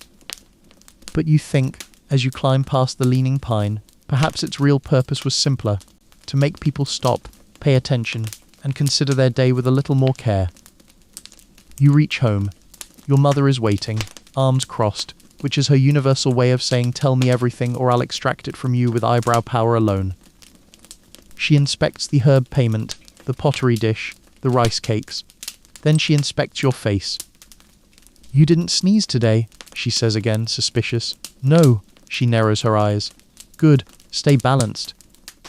You smile. "I will." As the afternoon settles into evening, you help her prepare the medicine rack, arrange the herbs, light the hearth, and sweep the floor. The house fills with the soft scents of pine smoke, dried leaves, and the faint sweetness of rice cakes warming by the fire. You sit together quietly, sharing the food, the warmth, the soft noise of the mountain wind outside. Later, when you lie down to sleep, you think back on everything: yesterday's triple sneeze, the rustling in the forest, the sense of being watched, the young man's anxious morning, the moment you reassured him without even meaning to. You exhale slowly. Meaning grows wherever humans are looking for it. Sometimes it's a warning, sometimes it's a coincidence, and sometimes it's simply a gentle reminder that you are alive, that the world is paying attention to you just as much as you are paying attention to it. Your eyes grow heavy. Tomorrow might bring a sneeze, or two, or none at all. Either way you think, you'll be ready. And now, as the day in your mountain village drifts quietly toward its own gentle ending, you feel the long thread of your thoughts begin to loosen, unwinding softly like a ribbon slipping through your fingers, easing you into a slower rhythm, a deeper breath, a quieter place inside yourself, where even the memory of superstition becomes nothing more than a soft ripple on still water. The fire burns low, casting warm amber light across the wooden floor, flickering in a way that feels almost like breathing, steady and slow, comforting in its constancy, and inviting you to follow its pace, to let each breath stretch just a little longer, just a little softer, until the room around you seems to sway with the same tranquil ease, Outside, the mountain settles into its night noises, the trees shifting gently in the wind, the distant stream murmuring to itself in an endless sleepy conversation, all of it weaving together into a quiet lullaby that asks nothing of you except to listen, and then to drift. You lie back, feeling the weight of the day dissolve, not all at once, but in gradual waves, as if the world itself is granting you permission to let go, to stop interpreting signs and omens and meanings, and simply rest in the certainty that, for this moment, everything is exactly as it should be. And as your eyes close, slowly and naturally, you carry with you only the faintest whisper of the mountain air, the warmth of the hearth, and the easy, peaceful truth that tomorrow will come gently, at its own pace, sneeze or no sneeze, and you will meet it with calm, steady breath, and quiet, grounded ease.